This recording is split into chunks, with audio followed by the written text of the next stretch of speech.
It just ends abruptly anymore. What the fuck?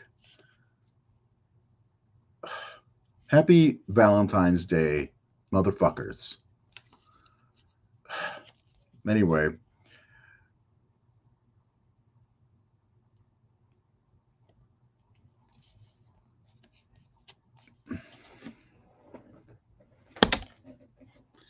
I can't tell if I'm frozen or what's going on. It looks like I'm frozen. Looks like my thing's loading, not responding. Fantastic. Fuck.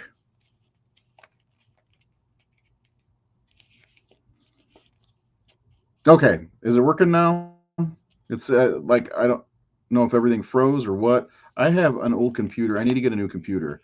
It's Valentine's Day, and today we're talking about My Bloody Valentine from 1981, a slasher film, and My Bloody Valentine the 3D from 2009. I'm going to be completely honest. I don't like either of these movies, but I felt like since it's Valentine's Day and we have a show on today, I felt like why not do them? Maybe Seth likes them more than I do. I'm not a big fan. Maybe some other people do. Sean Sheridan left us a love letter, but I don't know. We're going to talk about them, talk about some other stuff. Hit the like button, please. If you're new to the channel, please subscribe to the Horror Syndicate on YouTube because we are closing in on 1,700. It's weird. I know 1,700 is not a big number, but man, for a long time we kind of lingered at around 30 or something like that, and then it was like an uphill battle trying to get to 1,000, and then we've done well since we've gotten to 1,000. So let's keep it going. Let's keep it going. So I'll bring Seth in just a moment. He is my Valentine, and actually I'll just bring him in now. Seth, my Valentine, how are you? What's up, man?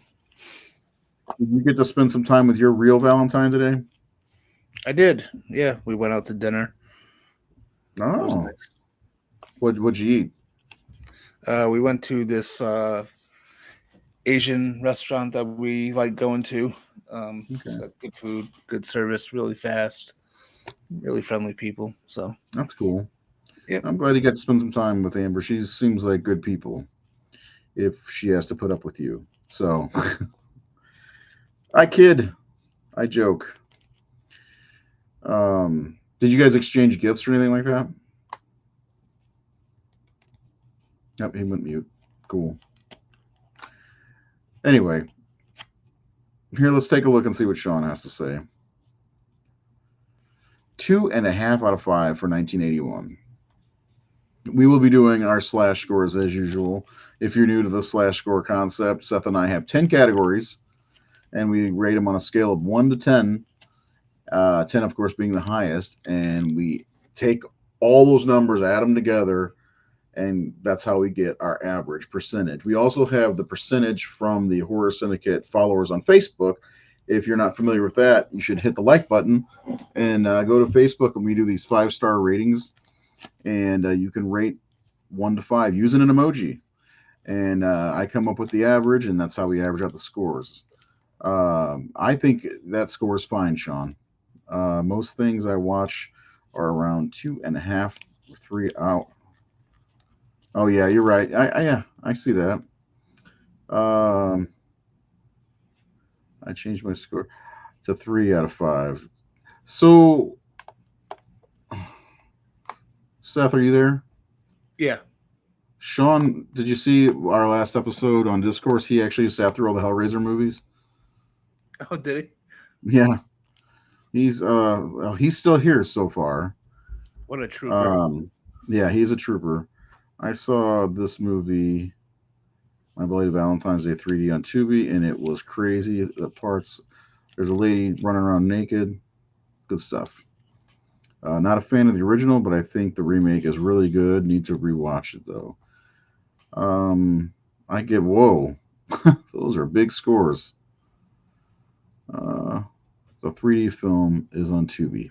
There we go, and that's Isaiah, the legendary horror man.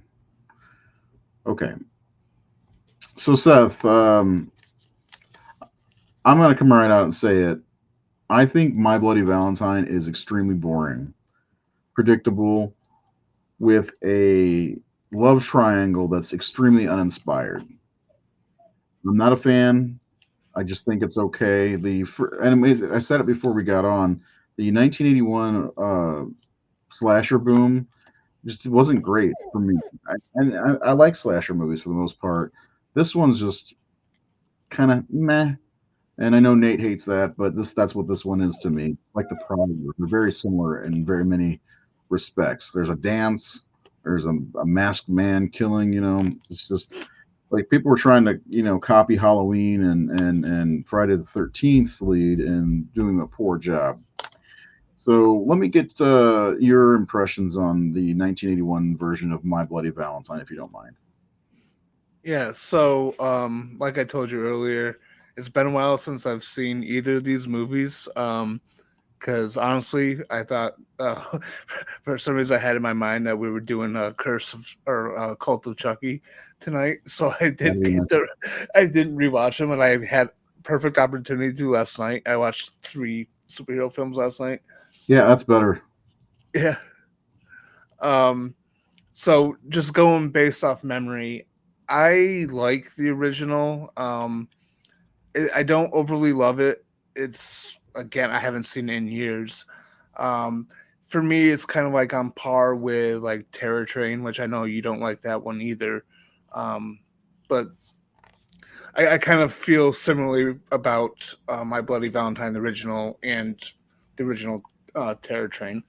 Um, Have you seen Joseph Zito's The Prowler? I have not seen that, but I really want to after your glowing recommendation. I mean, it's very much like Friday the 13th Part 4. Yeah.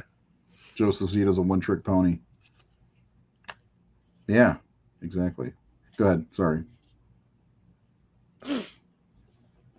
Yeah, but I actually do like the remake more than I do like the original. I do too. I do too. There's some batshit crazy stuff going on in the remake. Better kills, better characters. I get it. This movie, the original movie, is a low budget indie film. I think it's made from Canada. I think it's a Canadian film. Not that Yeah, that should matter. There's some great productions that come from Canada.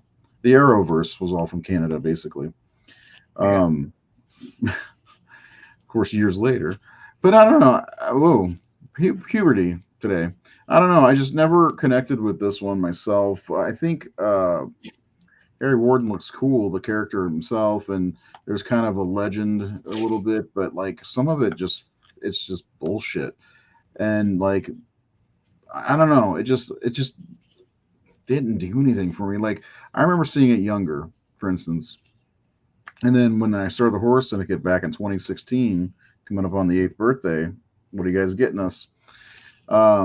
And I was like, I think I got the Scream Factory, and like, okay, we're gonna sit down and watch My Bloody Valentine. I'm gonna rekindle, maybe some love for this movie. I was bored out of my mind. It's not fun. Somebody gets killed in hot dog water. It's like I don't know. I like the idea. Like I think some of the things they should have done were like you find the scene where the heart in the box, in the box of chocolates or whatever, doing yeah, little shit like that throughout the movie rather than like I think it was kind of rushed in some ways. I know it took place on one day, but shit, man, Friday the 13th generally take place on one day too.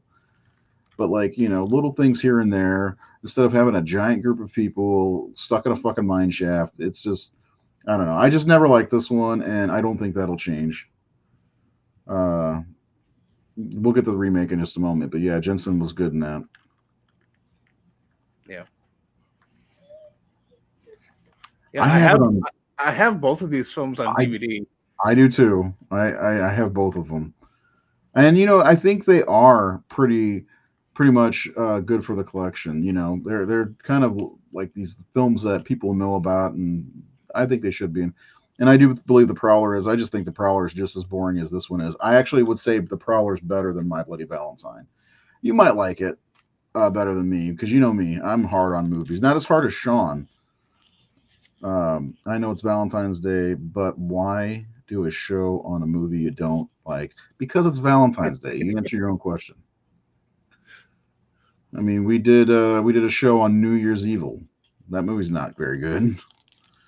And plus, like I think Seth and I have the we want to get a lot of movies under our belt. We'll get back to Chucky. We got two more Child's Play movies, and then Hellraiser time for Sean. But yeah, it's all because it's Valentine's Day. Come on, gotta get the numbers up. Yeah, But and I yeah, mean, and Ray doesn't like him, but I like him better than he does. So it's just like I would have more to talk about tonight if I actually remembered that we were doing this show tonight, and I was able to watch him, but that didn't. So is totally not my fault. no, it's not your 'Cause- fault. no, I mentioned it's us on our show on Monday. Yeah. By the way, if you didn't get a chance to check out our commentary on A Nightmare on Elm Street 4 Dream Master, it's on YouTube. It was a good time. I had a good time. Did you have a good time? Yeah. Besides my Can't wait to occasional do. glitching. Well, it wasn't bad, really, but I really enjoyed just sitting around talking about the movie, watching the movie, getting comments from followers and stuff. That's fun. Good times. Yeah. I really do enjoy doing the commentaries, and we'll do one very soon. This Sunday, it's going to be the movies that made Seth. So Seth's going to be talking a lot. So glitches be damned. That should be fun. Did we? I think we did Leprechaun last year. Did we?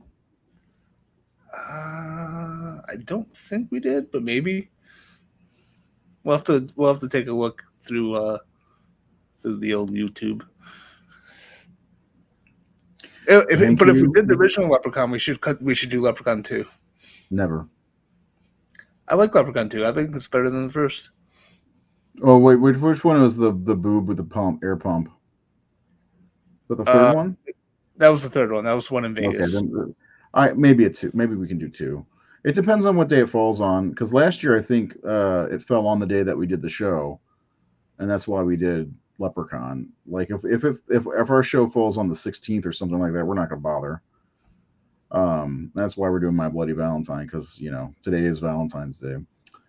I don't have a Valentine. Seth already went to dinner. Let's see when is looking at calendar, trying to look at the calendar. Hey, I'll be right back, Um, man. I have to go let good boy outside. that's code for he has to poop. Yep. So we could do the Horse and Naked Discourse on Leprechaun or Leprechaun 2 because that's a Sunday. St. Patrick's Day is on a Sunday this year. I didn't get to read that full comment from Sean. After Hellraiser 3 minus Inferno and Hellworld, I have nothing to say. I hate them all, counting the remake. Really? So did you like Inferno and Hellworld? Interesting. I like Bloodline. So yeah, we're not gonna linger too long on the My Bloody Valentine movies. We're gonna be here till for the next half an hour. So we'll get to our slash scores as soon as Seth comes back. But My Bloody Valentine, it's kind of a horror classic. A lot of people do really like this movie. It's just never one that really, you know, I really cared much for. And I can see why people do like it. To be honest, I do understand why people like it. It's just not for me. I will say Harry Warden does look pretty damn cool, though. I will say that. And once Seth gets back, we will do our slash scores and move on to the second movie. And the fun part about that after that is we're just gonna bullshit with you guys if you don't mind. Just talk some other horror stuff because we'd like to do a full hour, and we just don't want to talk about My Bloody Valentine. And to be honest with you, I needed to take a break from Chucky, so we'll get back to Chucky next week with Cult of Chucky, and then the Child's Play remake the week after that, and then we'll be doing our ranking show, and then we're getting into Hellraiser. I loved Inferno. Hellworld was just a fun Lance Henriksen. Okay, hey, I'm glad. I'm glad you found some enjoyment out of what 11 or 12 movies. Um, so yeah, I could yeah, the mine shaft is cool, but like it's really only the third act that takes place down there because the rest of it takes place in their like break room or whatever, and a little bit in town. The the one thing I mentioned before was I liked that they found a box with a heart in it, a box of chocolates with a heart in it. I thought that was cool, and I thought little pranks like that could have been fun, scattered throughout the movie. Oh, who did this? A good who done it, and this doesn't work that well for me. And the mine shaft scene was okay. I mean, the third act is okay, but overall, it's just kind of a bore. And again, somebody got killed in the hot dog water. So, Seth, are you back? I am back. Okay, he's back and ready for the attack. So our followers give this an 84% um, on the 5-star rating scale. Whatever, that's too high. But I knew it would be somewhere around there, in the 80s, if anything. You gave it a 70%, Yeah, which I guess that's fair. and that's just going off memory. Right. So I don't know if that's really a good concrete score based on how I feel about the movie. Yeah, unfortunately, my dumbass just forgot we were doing these. That's okay. We don't have to go into too much detail. We're and then one of the reasons we wanted to do these at some point. Why not get our scores out of the way on Valentine's Day?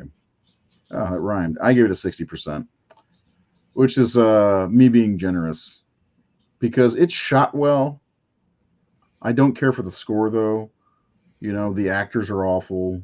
That, like I said, that subplot with the love triangle was Yeah. terrible. It's just to me, it's not very good. Overall score for the both of us, 65%. It's a cool concept. For me, I feel like it was poorly executed. The Burning, I like The Burning. Do you like The Burning? You ever seen The Burning? I don't think I have seen With that one. Cropsy. Maybe that's one that we could do a one-off this summer. Nostalgia is a powerful thing, absolutely. I think that's what people have for a lot of these '80s movies. But before we move on to the remake, do you have anything you want to say about My Bloody Valentine? I like the killer. I like the look. I like the setting in the mines. Yeah, I thought it was decent. Again, it's on the same level. This is what I remember for sure is my opinion of it being on the same level as Terror Train. It's like a passable slasher film that I don't hate, that I can enjoy from time to time. Just I'm very rarely in the mood to watch them. Yeah, maybe you have to get a copy of The Burning. I believe Scream Factory still has it available. By the way, while you were gone, I don't know if you saw this. Oh, hold on, not that. This. Sean Sheridan loved Inferno and Hellworld. Hell yeah. Well, I'll say hell yeah to Inferno. Hell no to Hell World. At least But he had fun with it, you know? yeah, no, well, yeah, that's true. I get why certain people like Hell World more than I do, and I can't wait to actually talk about that one because I have a lot to say about that one.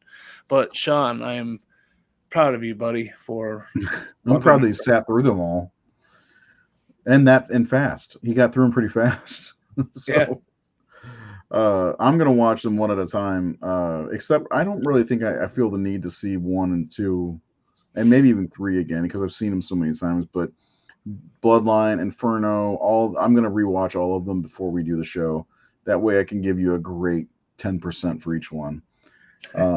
No, uh, so let's move on to My Bloody Valentine 3D, starring the second Winchester brother. Well, I guess he's the first if you really want to think about it. Jensen yeah, Ackles. And this movie was predictable as well. But Tom Atkins was in it. That right there already makes this one better than the other one. This one was okay. It's a little bit crazier, and I like Jensen Ackles in this one. I wish he was more used in films. Like he was great in Supernatural. Loved him in The Boys, but like he's not in much else. You know, yeah. He's got a uh, lot of range, and he does. He's a good actor. I like him quite a bit. I don't like him for Batman. but I do like him quite a bit as an actor. I mean, he's my favorite of the two brothers on Supernatural. Yeah, same If I here. had to pick one, yeah. So I like him, and whenever I heard he was going to be in this, I was like, yep, I'm going to watch it. you know. And then of course the same year, Jared Padalecki was in Friday the 13th, the remake, Yeah. which just had its 15-year anniversary a couple days ago. Anybody watching, let me know in the comments below, yay or nay on Friday the 13th, 2009. Do you like it or do you not like it? Leave that in the comments and we'll go over that because I'm curious. And today's TerraVision's anniversary. Love TerraVision. Atkinson tried his best, but it was.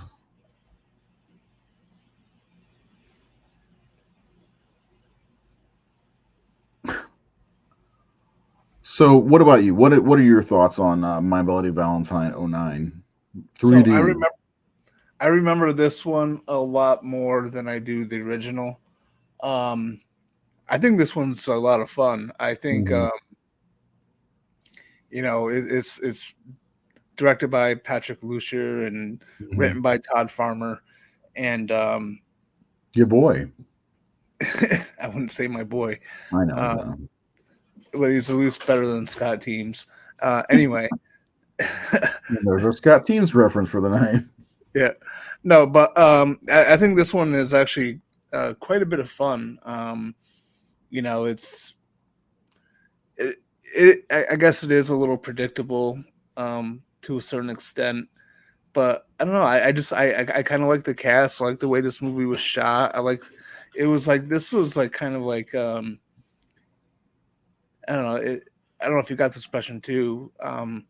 Maybe it just feels like a little sleazier than the original. Yeah, it's way sleazier than the original. Yeah, and but it's Yeah. got like this. It's got this like fun spirit to it, and I think it's pretty well paced. And and Mhm. then as you said, Jensen's really good in it and in his role. And I saw this movie before I saw Supernatural. Oh, So really? yeah, Oh, so yeah, I was late to the party on Supernatural. I didn't see that until way late. I was too, but only by one season.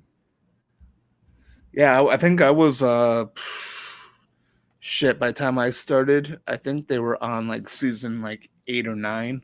Damn, dude, that's really late. Yeah, yeah. I just kept putting it off, and then I got pneumonia, and I just scrolling through TV, and it was on TNT, and I then all of a sudden I just kind of went from there. But Thank yeah, God for pneumonia. yeah. um, so yeah, so even without having that, sort of like attachment to him as an actor based on what I've seen him in before, like I actually really enjoyed his performance in this movie, even without that, like just not even knowing who the fuck he was. Um, yeah, I think it's fun. It's got some. I think it's got some really good kills in it. It's got some really good gore in it. Um, Mhm. Fun, passable slasher film. Yeah, I think so. By the way, my exposure to Jensen Ackles was Smallville season 4, That's true. Yep. and I saw a faux trailer for Smallville season 5 with Jensen and Jared, and it was like we got to pick up where Dad left off and all this different stuff. I'm like, oh, and they kept showing things with Lex Luthor and stuff. I'm like, what is going on? Because this was 2005 or whatever, and Yeah. it turned out to be Supernatural slash Smallville like cut together to make it Yep. look like Coach whatever, what I can't remember his name now, was Teague. coming back. What's that? Coach Teague. Coach Teague, yeah. Coach Teague was coming back for a season 5, which obviously didn't happen, which was good actually because he died, Yeah, right? that's the thing. Right. Spoiler Uh, alert, he died at the end of right. season 4. Yeah. In the Ken house, right? Yeah, with Yeah. the meteor shower. hmm Which was one of Awesome the scene. Awesome awesome, scene, by yeah, the way. awesome finale, really. Yeah. Don't be mad at me, Harry. Happy Valentine's Day. Um, but yeah, I like Jensen from that point on, and that's what got me wanting after watching him in Smallville. I was like, I'll give Supernatural a shot. The way it was described as a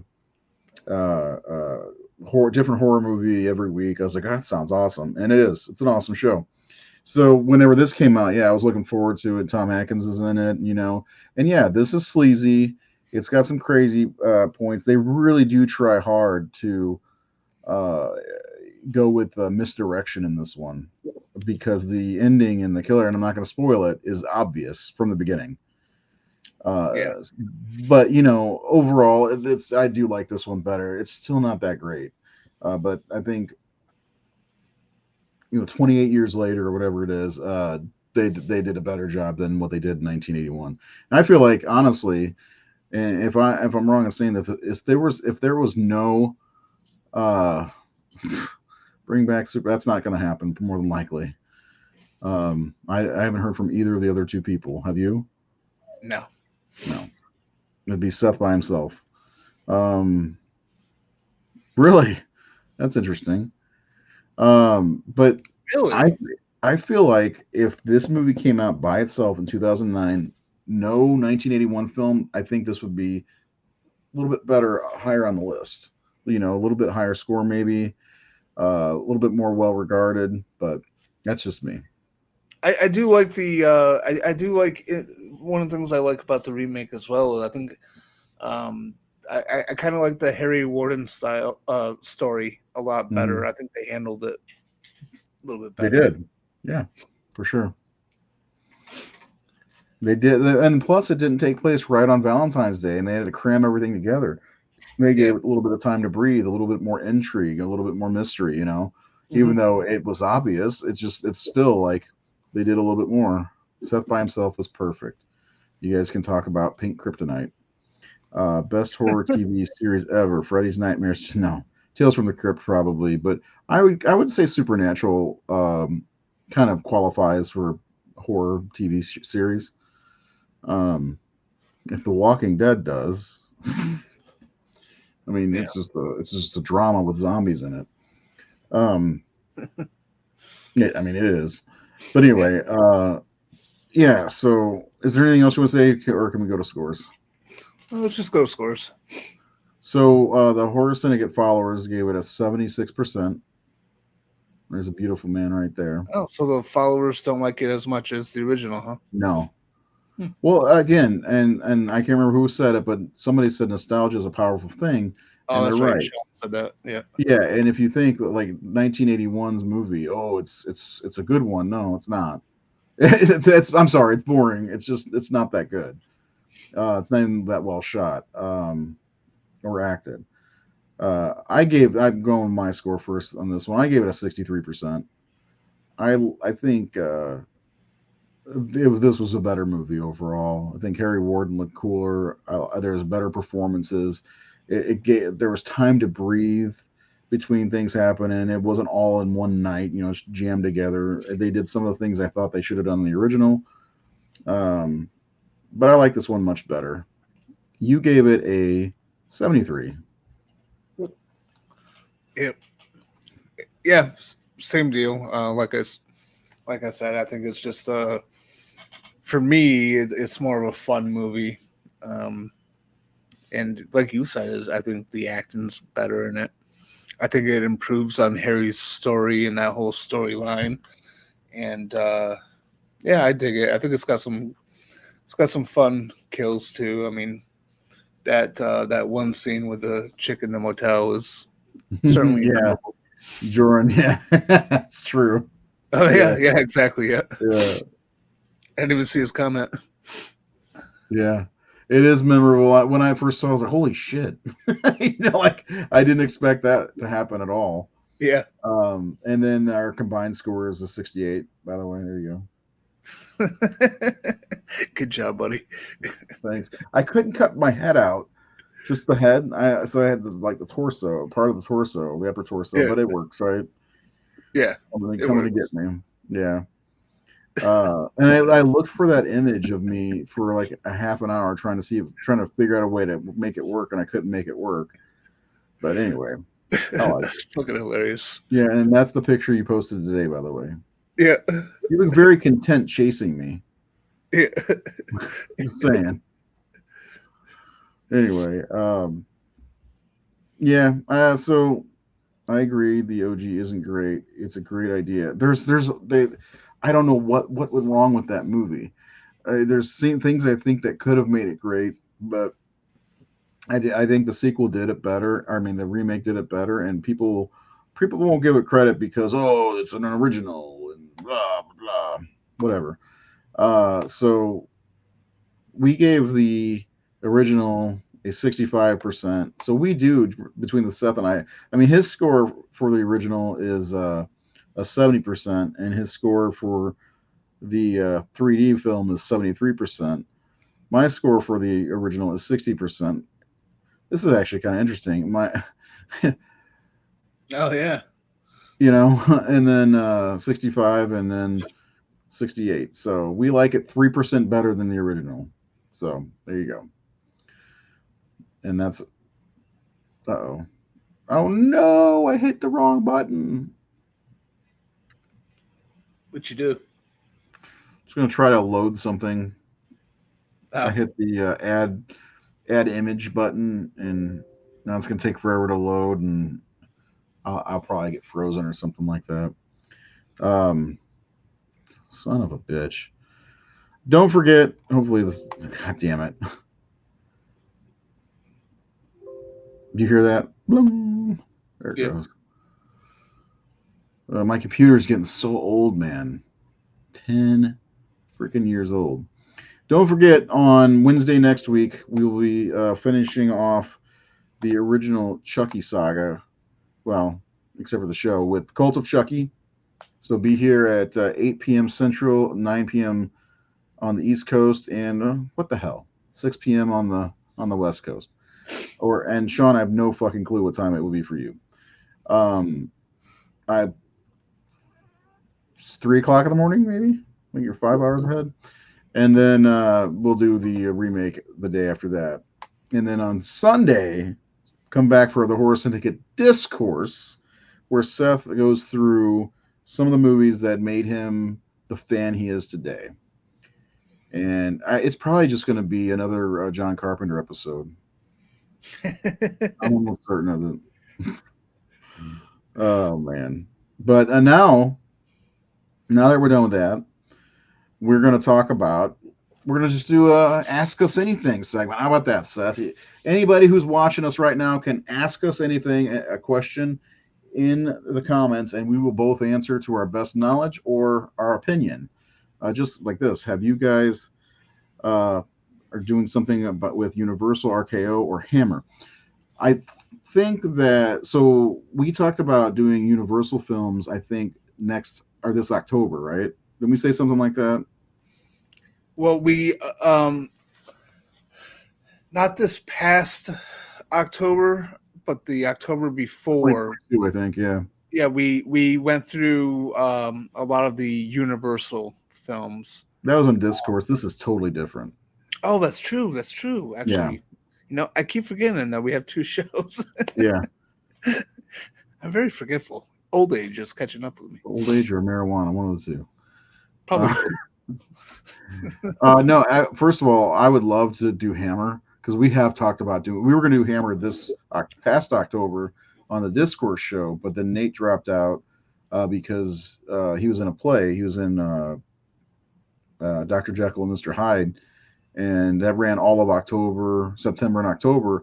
So we put Hammer on hold, and damn, if I would just kill, I would kill to at least do the Frankenstein and Dracula films for Hammer.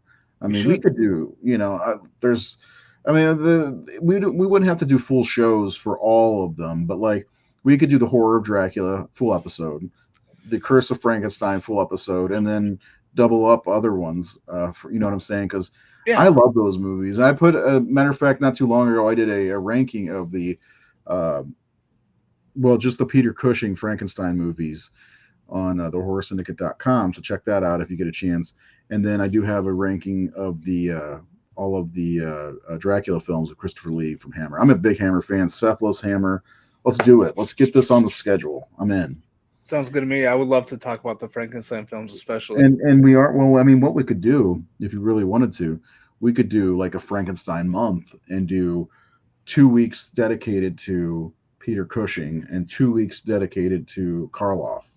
Of course, they're two different characters, but still, it's like balls. Yeah, we could do that. That'd be fun. And then Yeah. same thing with Dracula. Even though Lugosi's only in the one movie, we could still talk about Dracula's daughter. Actually, it's not that bad.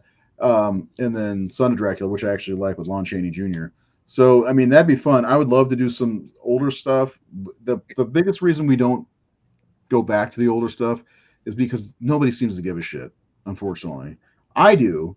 Seth does. Nate does too, because he's all talking about doing the Edgar Allan Poe movies from what's his name? I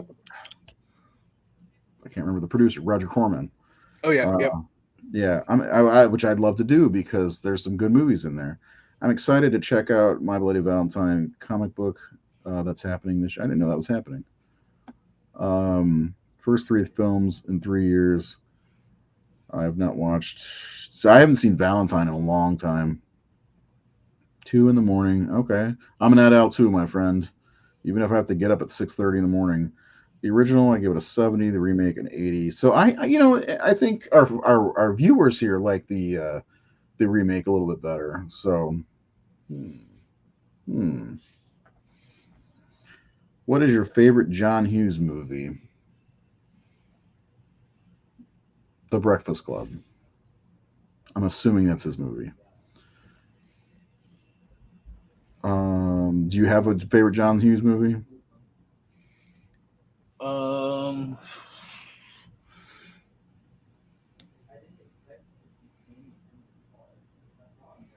I guess I'll just go with the obvious, the Lunch Club, Hmm. because I'm trying to remember everything he's done.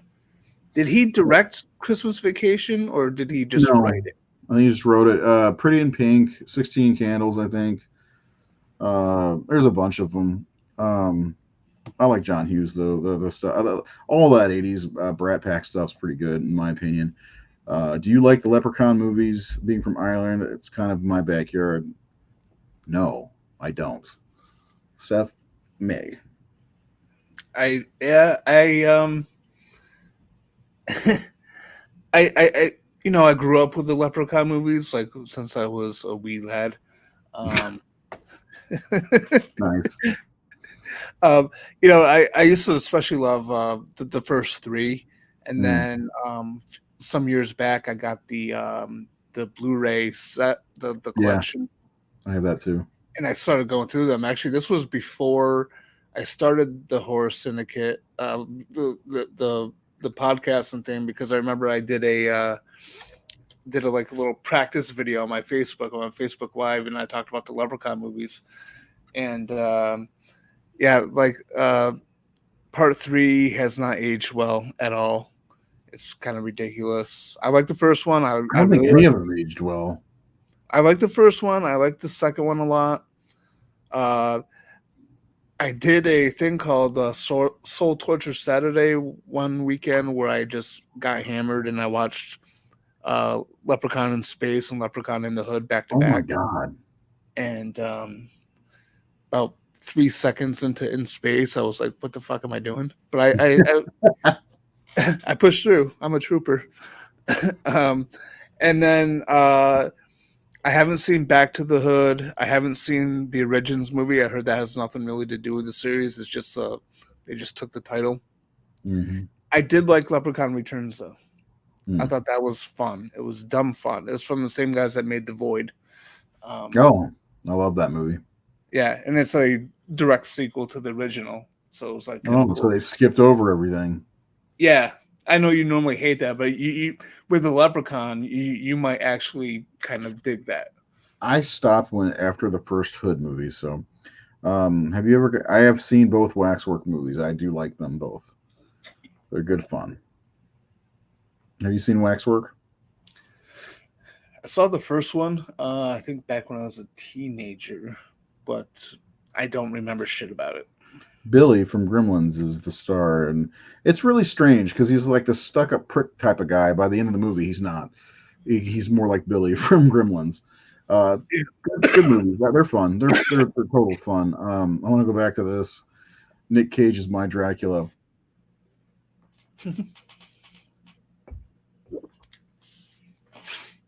No, Sean. No.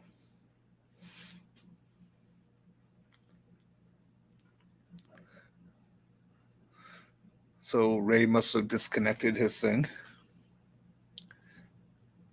So Sean, you liked Renfield. Um, what did you like about it? I'm just curious because not saying you're wrong. It's fine. You have your own opinion. I couldn't stand that movie because I Neither could thought I. the story was like the story was just so filled with cliches. Like stop me if you heard this one before. There's a good cop whose father used to be a good cop, and he was killed in line of duty, and all these other cops are all corrupt, Hmm. and I just hated that whole thing with it. I think Yeah, Nicolas Cage has a fun performance in it. I just think overall I didn't really care for the movie.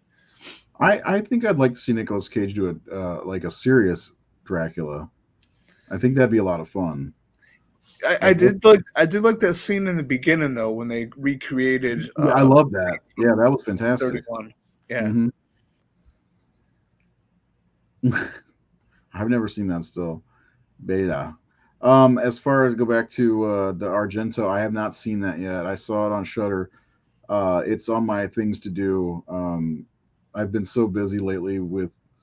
Again, I'll mention it. Throw the plug on Parallel Comics. I own a comic book company, and we're trying to get investors. And I've been writing a business plan. I just finished a free comic book day comic, writing it, and then there's a lot going on right now. And my job is absolutely destroying my brain and my will to live. So, yeah, I want to watch it though. Maybe up this weekend. Because I actually have the full weekend off. I've been working like till noon on Saturdays, which that doesn't sound like a big deal, but it kills me. But I don't have to do anything this weekend, so maybe I'll do that this weekend because I've been wanting to watch it because I loved Argento. Favorite Argento film? Tell me what in the comments if anybody watches Argento. Mine is Inferno.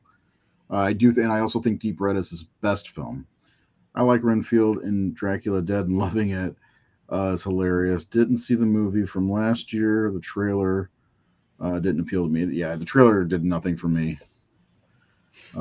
Yes, gotcha. When you say waxwork, I think of House of Wax. Definitely like the original House of Wax better. I actually like the. Have you seen either of those, Seth? I like the remake just fine. With Paris Yeah, Hilton, it's not that bad. I I have think the David I have Licky's in that one. is Vincent Price, right? Yep. Yeah, I have that one on VHS. Oh shit, Um, that's awesome. yeah. So I've had it for a while. I actually really like that movie a lot. Hmm. And Me the too. remake I thought was fun. I think I saw the remake before I saw the original, Hmm. so I had nothing to base it off.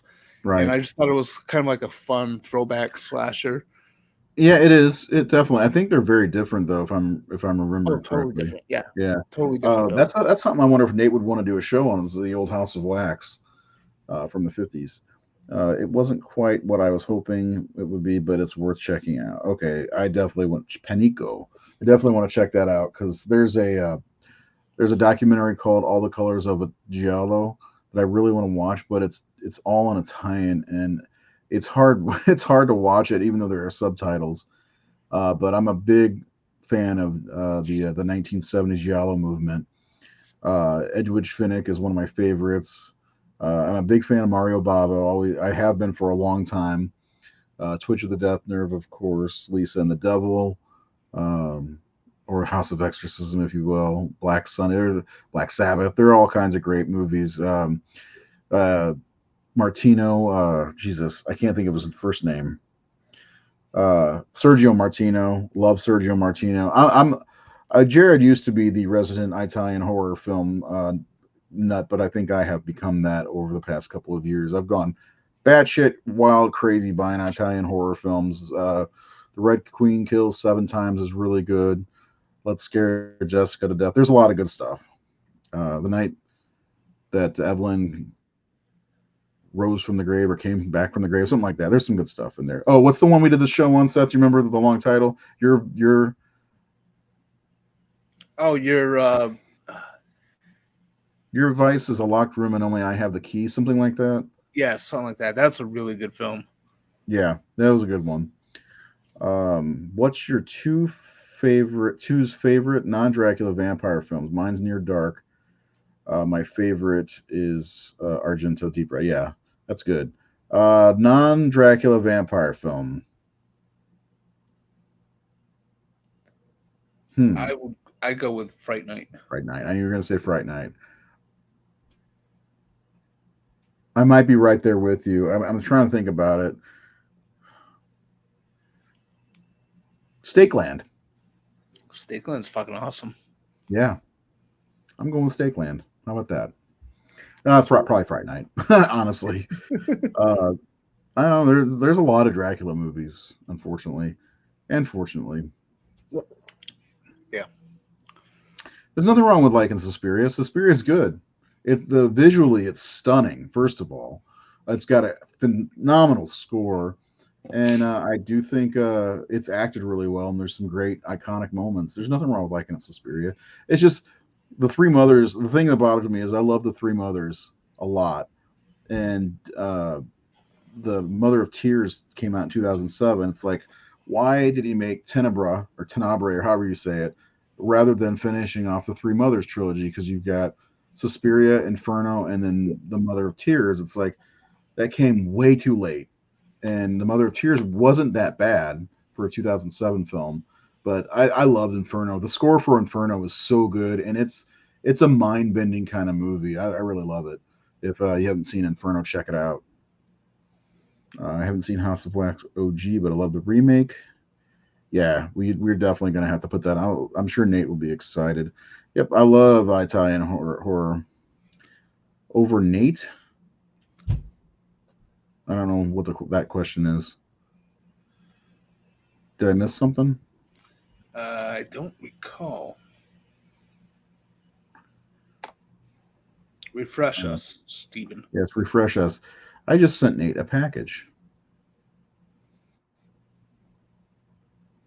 Near Dark is my go-to vampire movie. I can't say that because I don't see it very often. I see Near Dark once every like 5 years. I have a DVD of it. I just never even think about it. So, and I didn't want to say Lost Boys because that feels obvious. I do like the Lost Boys, but again, I'm not a. I used to be a big fan. I like Blade. How about that? Blade's cool. Does that count? You know, Blade's awesome. I like Blade 2 better than Blade 1, but I do too. I like them both really well. Third one's not very good. Yeah. I agree. Mother of Tears would have worked better if it was done in 1982 is when it should have been made. That's just my opinion. Yeah, and plus Asia, his daughter, is in Mother of Tears, which I really like. So yeah, good stuff. That's we've tried to do some Italian stuff on here. We did a on the original. Well, it's not the original. The second show that we did called the Horror Syndicate Live or Lives. We did a whole segment of a couple of different Italian movies, and then we did the Crazy Cannibals episode where we talked about the Italian cannibal horror movement in the late 70s, early 80s with like Cannibal Holocaust, Ferox, Man from the River Deep, Eaten Alive. There's a bunch of them. I can't even think of them all. But I'd love to do more Italian stuff. We just got to get Seth to watch it. I'd love to do it here. Which you're not against watching Italian movies, right? No, not at all. I've loved I loved Demons 1 and 2. I loved that one with a really long title. Your Vice is a Locked Room or whatever. Yeah, only I had the key. Yeah, I really enjoyed Profondo Rosso. Yes, thank you. That's a callback to Jared. Yeah. I'm trying to think that I feel like there's like another one or two. Oh, I think you saw The Beyond, didn't you? Saw The Beyond. Yep. Or this one, City of the Living Dead. There's The Gates of Hell. Yeah. I think you saw that one. I'm trying to think. Who's Father Thomas? Paul Bear Press, by the way. Check him out. I never saw that one. It's a good one. I love it. Yeah. Yeah, there's a lot of good ones. We've done demons shows before. I'd love to do Della Morte Della More, which I think Nate would like to do as well. The problem with that one is it's fucking hard to find, so Seth might have a hard time finding that one. We did a show And on then zombie, didn't we? yeah, that's right. The boat can leave. I thought Nate was not Italian. He may like some giallo stuff, but he's not into like the gory Italian stuff. He likes, further east. Like we did a whole episode on a movie called Onibaba and some other movie, can't remember the name of it. He likes German expression and he likes all kinds of. Nate likes film. Period.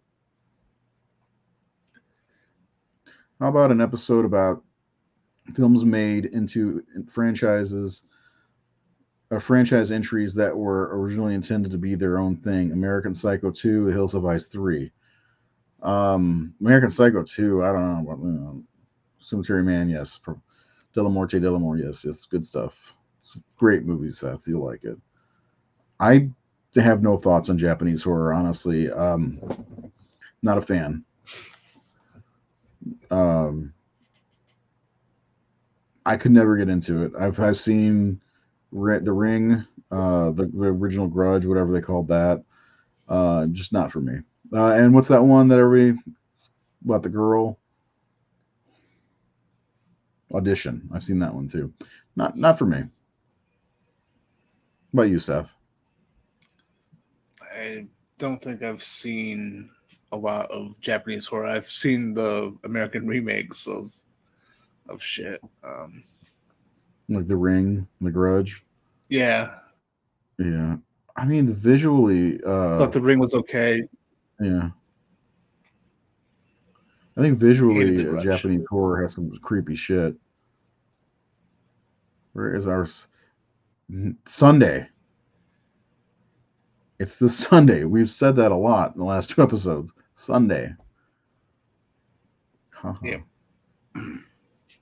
Well, yeah, I don't know, man. I can't. I'm just when it comes to foreign horror, there's something about Italian movies because they try to copy a lot of American tropes, and they do it poorly generally. But they had this boom of zombie movies in the late '70s, early '80s, especially Lucio Fulci, and written by Dardano Cecchetti, who's one of my favorite horror writers of all time. Plus, you add in Fabio Frizzi's music. I mean, you got a guaranteed great, gross, gory movie. The Beyond, City of Living Dead, great movie. Zombie, great movies. Then there's a lot of other ones too. Uh, what is it called? I can't. I'm blanking on titles. The Let Sleeping Corpses Lie, which is also The Living Dead at the Manchester Morgue, which of course Italian horror movies have like five or six titles generally.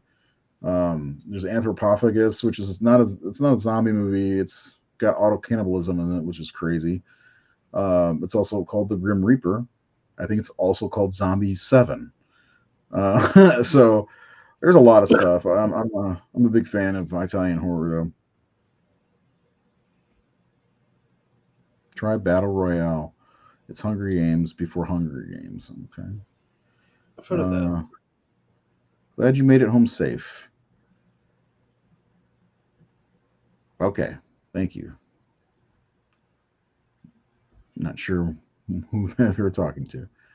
I'm sure Nate has a part two in him. Yeah, maybe. We'll do one for me at some point. I'm less interested in talking about that because I like I can't like I think most of the movies that I grew up with. Seth's a little bit younger than me. I'm a little bit younger than Nate, but I think me and Nate are going to cross pollinate a little bit because he and I have a lot of the same interests from when we were younger.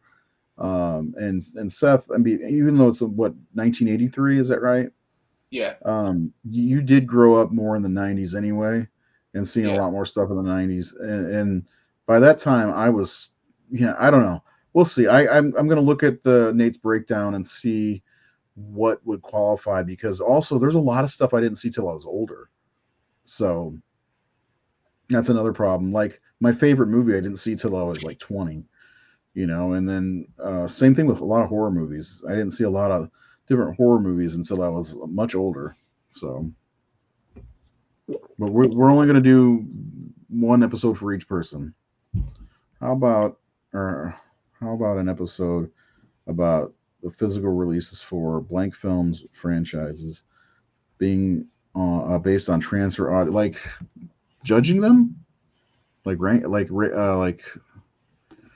I mean, we could do something like that. We did a whole episode on the old show.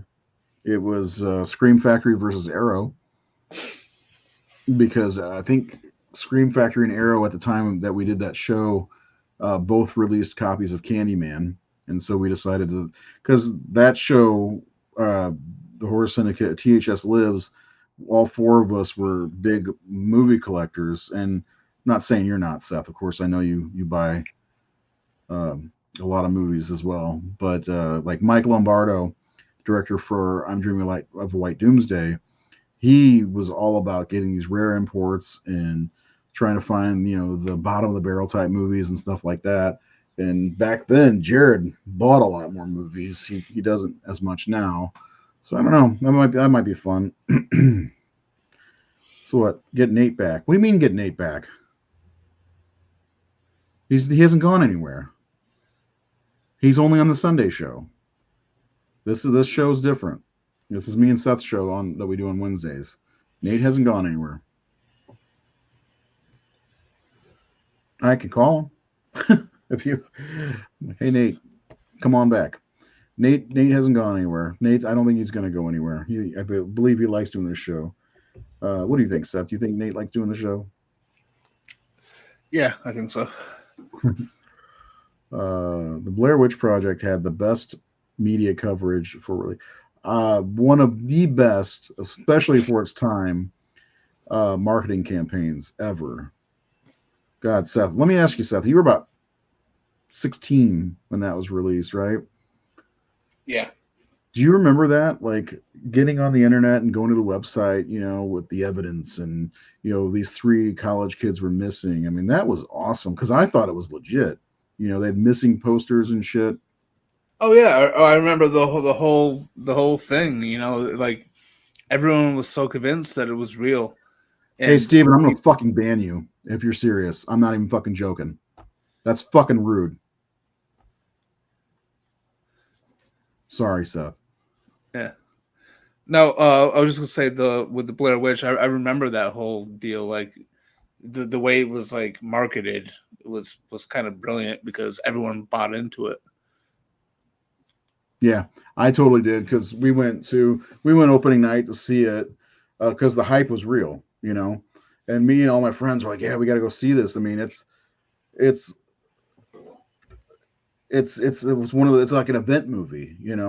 Mm-hmm. So we got together and went and saw it, and the best part was we were the first ones out of the theater because it was a packed house. And this was back in the day when you had to find seats. You didn't, pre-order tickets, and how it is today. So we got out, and the theater was right behind it was a wooded area. So we got out of there as fast as we could, started building little stick men in the ground, and girls would walk out, what the fuck, freaking out and stuff. Yeah.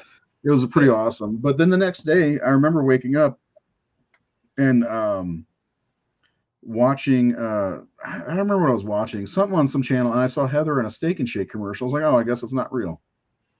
Yeah. It's like okay. But I want to come back to this because this is a hard question to answer. Worst horror film either of you've watched? Because we talked about this a little bit the other night. I can say there are a couple that I watch. There's a label called Wild Eye Releasing. Terrible movies. There's Oh a yeah. few gems here and there, but they have terrible movies. And Absolutely. yeah, so you've seen a couple. So I was at Horror Hound in 2019, and me and my brother-in-law, for some reason, were at the Wild Eye table just buying up everything I had, and they hand us both a movie called Acid Bath, and we didn't pay for Acid Bath, and All Strippers Must Die, and I'm glad because they're awful. Acid Bath is one of the biggest pieces of shit I've ever seen. No joke. Do you have one in mind? Uh, man, there's so many that I could probably list because being a connoisseur of werewolf films, I see a Oh lot of yeah, shit. that's right. Um, Yeah. just last year I saw there was a movie called Little Red Werewolf, which was fucking terrible. Werewolf Santa, which was Hmm. god awful, like But shitty, like Dream shitty Master's filmmaking. worse. Yeah, right. Um,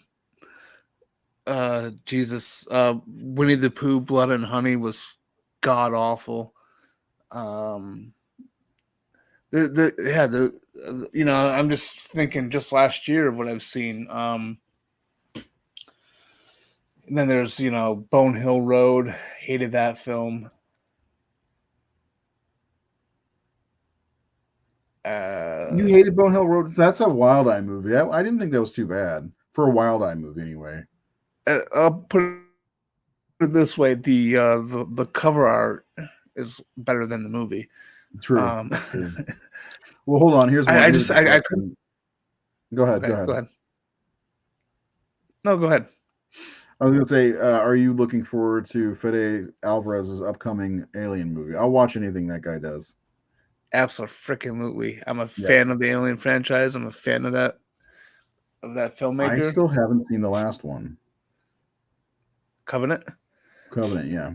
Well, you don't really need to because his film takes place in between Alien and Aliens. It's in Well, that. I mean, regardless, I'm gonna see it, but I just still haven't watched it yet. Like just in general, I just haven't watched it. I have it. I think Covenant's a little bit overhated. My personal opinion. I'll probably like it.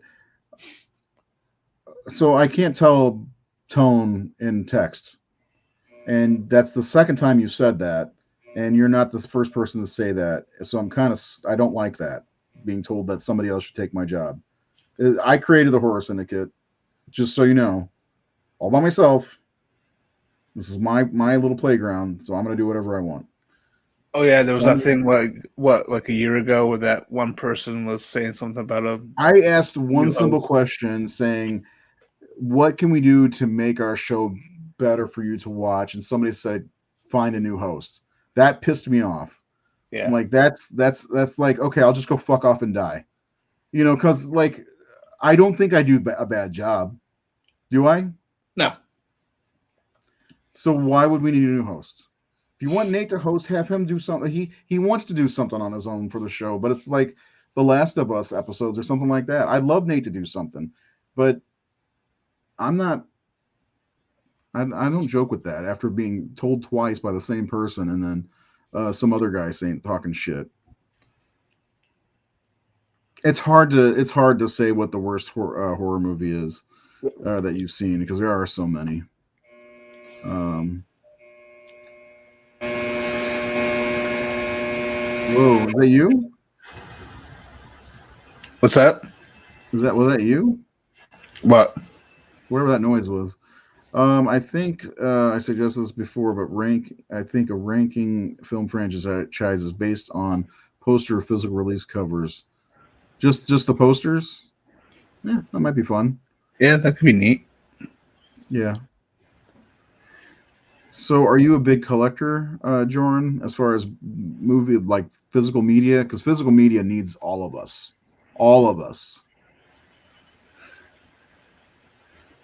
Fight the good fight. Huh? We all need to fight the good fight. We Keep need to physical fight the good media fight. alive. Yeah, because it's dying, unfortunately. So am I. So is Seth. We're both assholes. I don't want it. I don't want people to say that we need a different host, man. That bugs me because I don't think I do a bad job. If I feel like I'm doing a bad job, I'm just gonna quit. So can't be doing that bad of a job. We got 1,600 subscribers. Anyway, anybody got any other questions? Seth, do you have any questions? Fucking walking meatloaf. Well, speaking of assholes, You're right. um, Oh, hey, you see, there you go. Hellraiser Revelations falls into the worst I've seen. I'm a digital guy, so I'm the enemy. No, not the enemy. Just on a Revelations different. is Different level. Revelations is god awful. I still like when we get to it, I will talk about it. But I still feel like they had the opportunity to make it a decent movie, Oh, and absolutely. yeah, and somehow they failed. Well, because it was a rush production. You know, it was like, Yeah, oh, we have to get this thing made to save the rights, and like they shot it and pushed it through within a small period of time. And it's funny too because it has so much potential because it has elements from the first two films that were not in Mhm. any of the other sequels, and there was a lot of potential there. But then it was just a rush job, really bad acting, Yes. and Pinhead's a really character's weird way version wasn't of great. there's a really weird way of uh, paying homage to Amityville 2. Nate, you need to come host the show, man. They don't want me anymore. Happy Valentine's Day. Thanks for spreading the love, Jordan. Um, yeah, I appreciate that. I just wanted to say I don't generally put up with people's shit.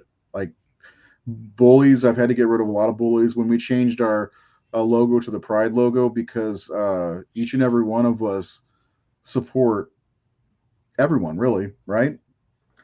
And we all know somebody or love somebody who is in that LGBT community. My brother is gay, you know, and it's bullshit when people come in and they're bullies because we change our logo to support that movement, those people. Those that sounds terrible. Those people, but you know what I mean, right? And I just do not stand for people bullying. I'm not saying Steven's being a bully. He was joking, and I understand that now. It's just we don't stand for bullshit. People attacking other people because it does still happen in the comments, and I still have to ban people quite often, believe it or not. It's Oh, horse do you? shit. Yeah, I do. I see the comments. I skim the comments and make sure there's no like hate speech or anything like that. And when I see that, I just go, "You're done." So let's. I'm not gonna put up with that shit. We've got 56,000 plus followers. That's plenty. I would be fine if we lost all the dead weight that are assholes and just kept everybody who's there to have a good time. Seth, am I wrong in saying that's what the horror syndicate's for? Is for having a good time? You Yeah. know, we love talking horror. We're all nerds, of a certain ilk, I guess. And we just don't need motherfuckers coming in harassing people. I love our community. That's why I get rid of the pieces of shit. So, what do you do with pieces of shit anyway, right? You flush it. Just saying. Thank you. I love the horror cynic. It's not going anywhere. Thank you, Jordan. This guy, love this dude. Nah, you didn't really miss anything. It's all good. We miss you though. Can't wait to talk on Sunday. Seth's getting his list ready, I think, right? Yes. Nate, I said I bet Seth's list for the movies that made him are going to be mostly Carpenter movies. We'll see.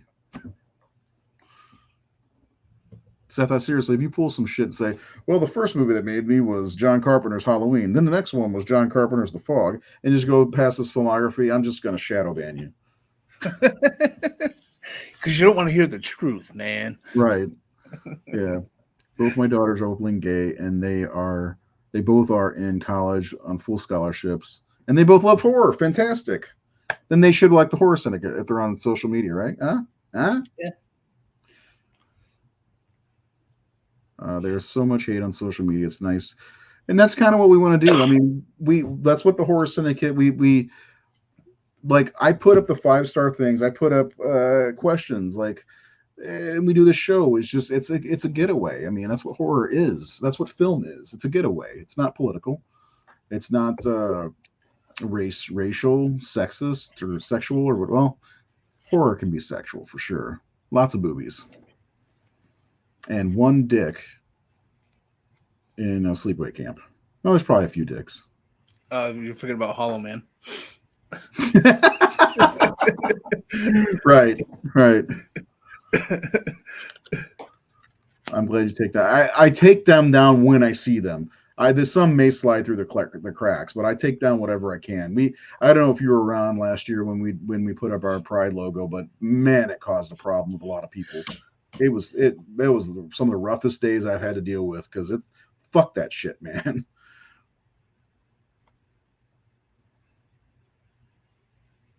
You on YouTube have not. I don't know that I've seen much on YouTube. People just kind of stay away from us on YouTube. I wish we had 56,000 subscribers on YouTube at this point. Carpenter and werewolf movies, nothing else. He's got you pegged, Seth. Sean's been watching long enough. He's got you pegged. Yeah. But the thing is, it's not just going to be horror movies, so you got to sprinkle in some Die Hard in there too. Maybe some Rambo, and then you got Seth.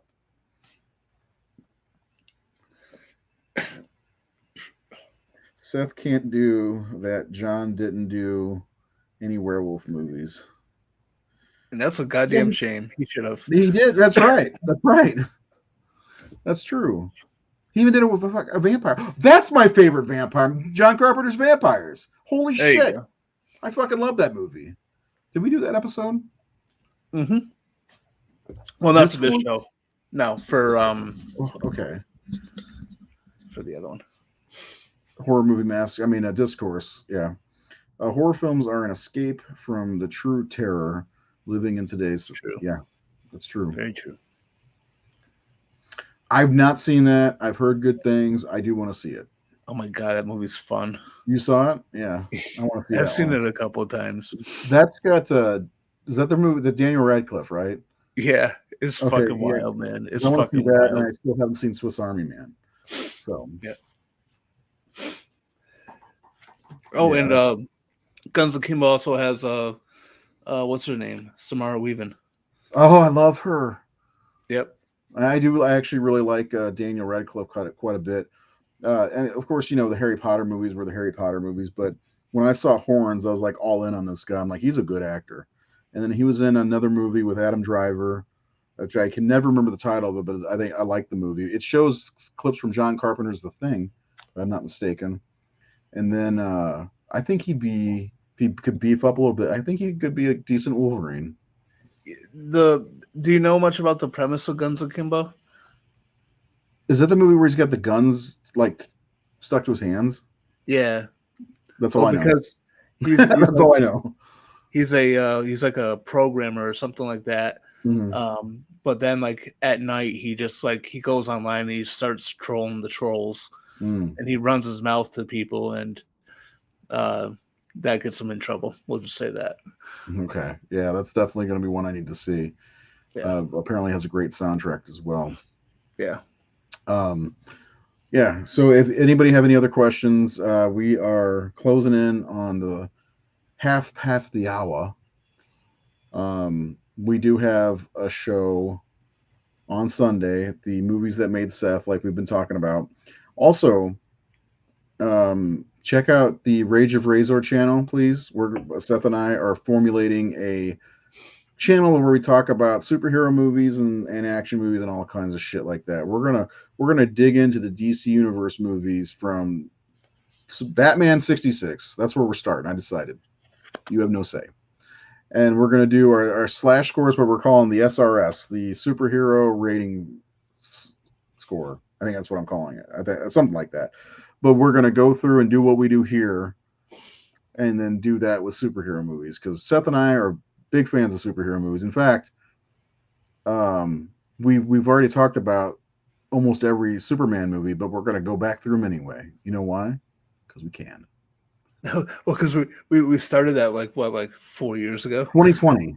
2020. And I was like, we were talking, I don't know how we got on the subject, but we were like talking about how we wanted to I wanted to I can't remember what the word is, but like you wanted to defend Superman 4, defend Superman 4, A Quest for Peace. Yeah.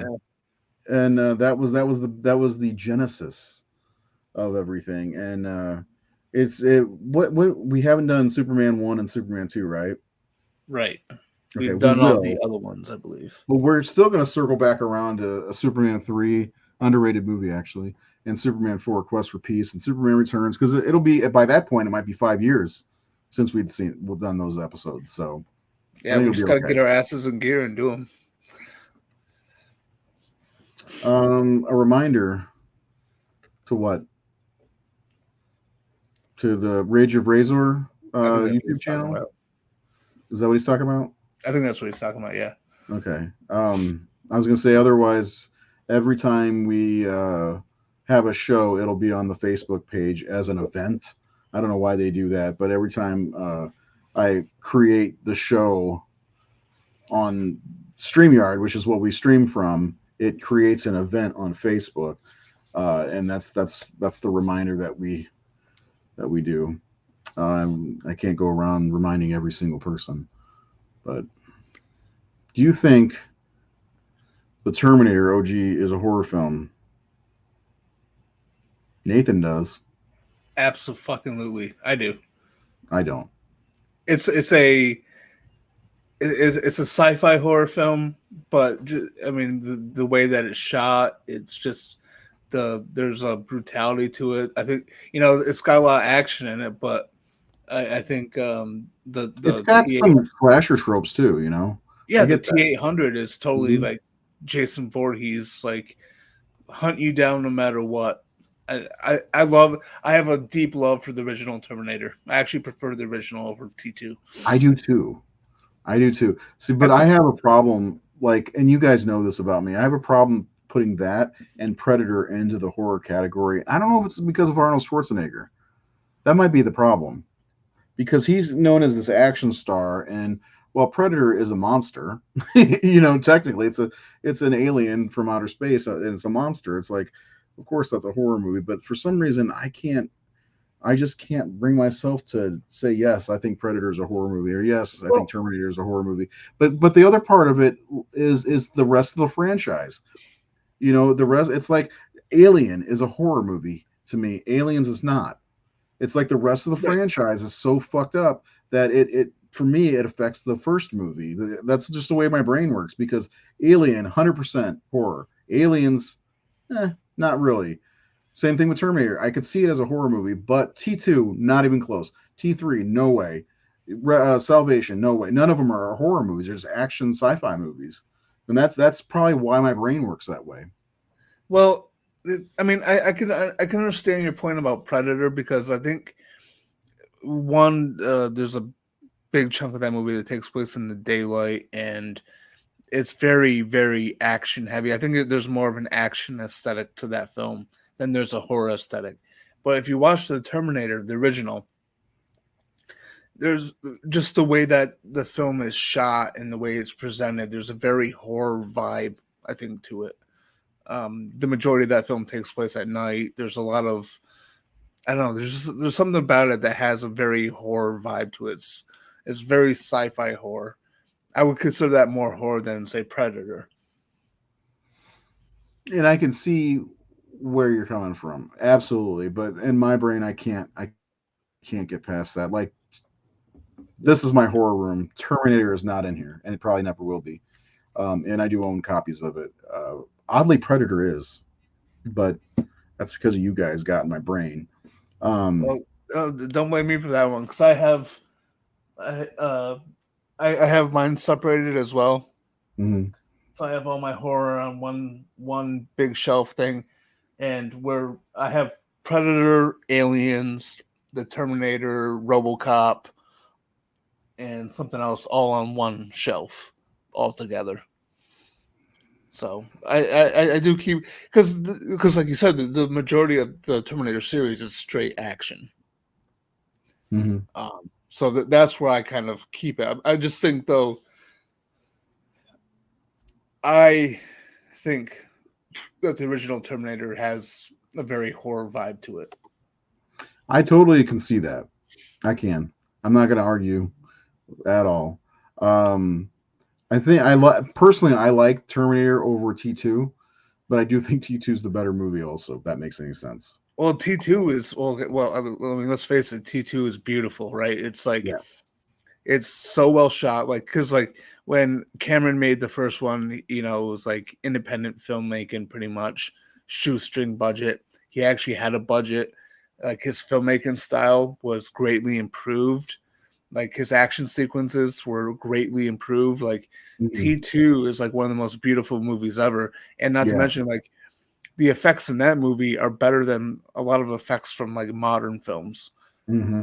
which is weird, but It's wild. yeah, I agree with you on that. But I don't know. I like them both quite a bit. Terminator is a great movie, and honestly, without the sequels, I probably could see it as a horror movie. But the way my brain works, yeah. and I know that we've gone through, is it horror? Is it not horror? Like till we're blue in the face on certain movies, and I don't like doing it honestly anymore because I know I can be an asshole about it. So I'm dropping links, by the way, to the geek page. The YouTube channel is here, so if you want, you can jump into the YouTube, and the Facebook channel, which is just the Facebook page, is this Retro Outsider is what it's called. We'll probably change names again before the end, so check that out if you want to check them out. T2 is a great movie, man. Totally great Absolutely. movie. Um, honestly, I those two movies are just two of the best of their decade. Period, for sure.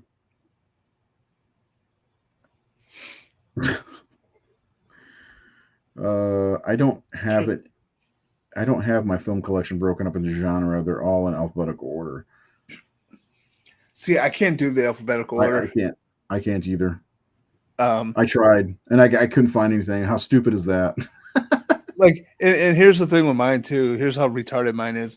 Like, it's not just broken up in genre, but it's like broken up in subgenres as well. It's like I got one shelf where it's like vampires, werewolves, mummy, all the classic universal stuff. Like I have all the like the creature features are all on one Hmm. shelf. The shelf below it, I have my slasher films, and the shelf below that I have like I just have everything broken up. Like I have my own categories, my own system in my head. So it's like Me anytime too. someone wants like my friend Josh, he comes over sometimes to borrow movies and he asks for a certain movie and I know exactly where to go because I have everything categorized in my head. And this kind of played a problem too because I actually have some director selections as well. Like I have every single John Carpenter film on Blu-ray, and they're all in Of order of course you release. do. Of And then course you do. yes, and I also have every single Wes Craven film, and then I was working on Stephen King. Like I have a lot of Stephen King movies. I've been a fan of his for a long time, but Yeah. I remember getting that Scream Factory Silver Bullet, and I was like, Hmm. "Oh, do I put this in my werewolf selection or do I put it in Oh my man, Stephen King section?" that's So, Sophie's choice. but I kind of solved that problem before, and I'm not really too keen on doing this, but I did it with the Carpenter one. So I basically bought 2 copies of Halloween, so I could have one copy with the Carpenter collection and one copy I with my totally other can see you collection. doing that too. Yeah, And you no, can Amber made justify it. fun of I me. gotta have one here and one here. Come on. Yeah, Yeah, that makes sense. Um, I want to go back to Nate saying something. I got to tell you, I'm not a big fan of the Avatar movies either because they're generic. It's just eye candy. Plus, I hate the way. What are they called? Not Pandorans. What are they called? The the monsters. Navi. Blue Navi. Yeah, I hate the way they look so goofy. They're so goofy looking, in my opinion. I mean, the rest of the world is like really a sight to behold, but the story is so generic. The Nave or Nave, whatever they are so goofy looking. It's like, how can you take these guys serious? They're like, I don't know. I can't do it. All my Carpenter films are in the home improvements. Shut up, Nate. That was Shut up. good. Uh, Mine are all mixed together. I have like, if I have like all the big franchises on the top shelf behind me, starting with I think Halloween, then Friday the 13th. So there's your order. It's Halloween with the movies, the franchise started first, then Friday the 13th, then Elm Street, and then Texas Chainsaw Massacre is after that. Hellraiser, but the shelves below it, there's like all of my Universal, all of my Hammer. You've got Yeah. the haunted house movies. You've got the slashers. I do have a big section for just Scream Factory movies that are single serving movies. And then I have a whole shelf of Italian horror movies. Evil Dead or with zombie movies. All my Romero zombie movies are together, but the Crazies not there. So actually, I don't have the Crazies now that I think about it. Oh my god, why not? I don't know. Damn. In my head, I'm disappointed in you, Raven. I'm disappointed in myself. Do I not have that? I gotta check. I gotta see. So I feel like I bought the Crazies a while ago. Oh no! Never mind. I was gonna buy it because they released. I think it was Arrow. Arrow. Yeah. Yeah, wasn't it last year? It was before then because I got it. I've had it for a couple years. I've had that Arrow version. Well, whatever it was, something happened financially and I couldn't get it because I was getting ready to buy it, and then Romero was crying. I was going to buy it, and I was like, "Oh, I can't get this now," and I don't think I ever returned to buy it. I'll have to fix that. I'll have to remedy that problem. See if I can get a copy of it because I like that movie quite a bit. No, I think Martin might have been re-released last year. Yes. Yeah, I got that. Did you get that? Yep. Of course you did. You love that movie. Yep. Alphabetical order, yes, but sometimes things like Silence of the Lambs, Hannibal, Red Dragon. See, yeah, I have to keep sets together regardless of title. Like it's like if you do alphabetical, A Nightmare on Elm Street is in the A's because it's a Nightmare on Elm Street, not Nightmare on Elm Street. Um, but like Freddy's Dead is the title of that one, so that'd be in the F's. But I can't do that. I can't do that shit. So I agree with that. Yeah. Manhunters for it, and then yeah, that makes sense. Totally makes sense. That makes total sense. Martin is in my say nay, nay, shenane. What shenane? Oh, god damn it! Nate's on fire tonight. Martin. I hate discussing film with people. I mention Carpenter, and I hear who? Who? Those people need to be slapped around. Oh man, yeah. I mean, John Carpenter. Well, I mean, there are. To be fair, I mean, you guys know. Well, you and Nate know. I'm not a Carpenter guy. Don't take that. I'm not a director guy. I'm not a person who follows the careers of directors. If I see a movie and I'm like, oh, okay, Joe Dante made that. I generally don't know these things. Like I know what Carpenter has made now because, I mean, you've crammed it down my throat for the last 4 years. You're fucking welcome, by the way. Right. But like, Education rate. yes, it is. It's total. And I thank you, especially for wearing me down and getting me watch Assault on Precinct 13. The general public, I know that's and I kind of fall into that. I mean, I know a lot of directors, but it's not like I'm not going to go see movies because this director made that movie. Like I know there are people like Nate. I know you probably do that. Seth, you probably if John Carpenter was going to make a movie about him taking a long 2 hour shit, you'd probably go see it because it's John Carpenter. But like I've never been that guy. Oh, this new Scorsese movie's out. Like that new Scorsese movie. Didn't I may watch it one day. I'm not a guy who follows directors. I'm more keen to follow actors than directors. Like when I first started collecting VHS tapes, I was like, okay, let me get my Bruce Willis collection going. I got the first three Die Hards. I got The Last Boy Scout, and that. So I was doing it that way.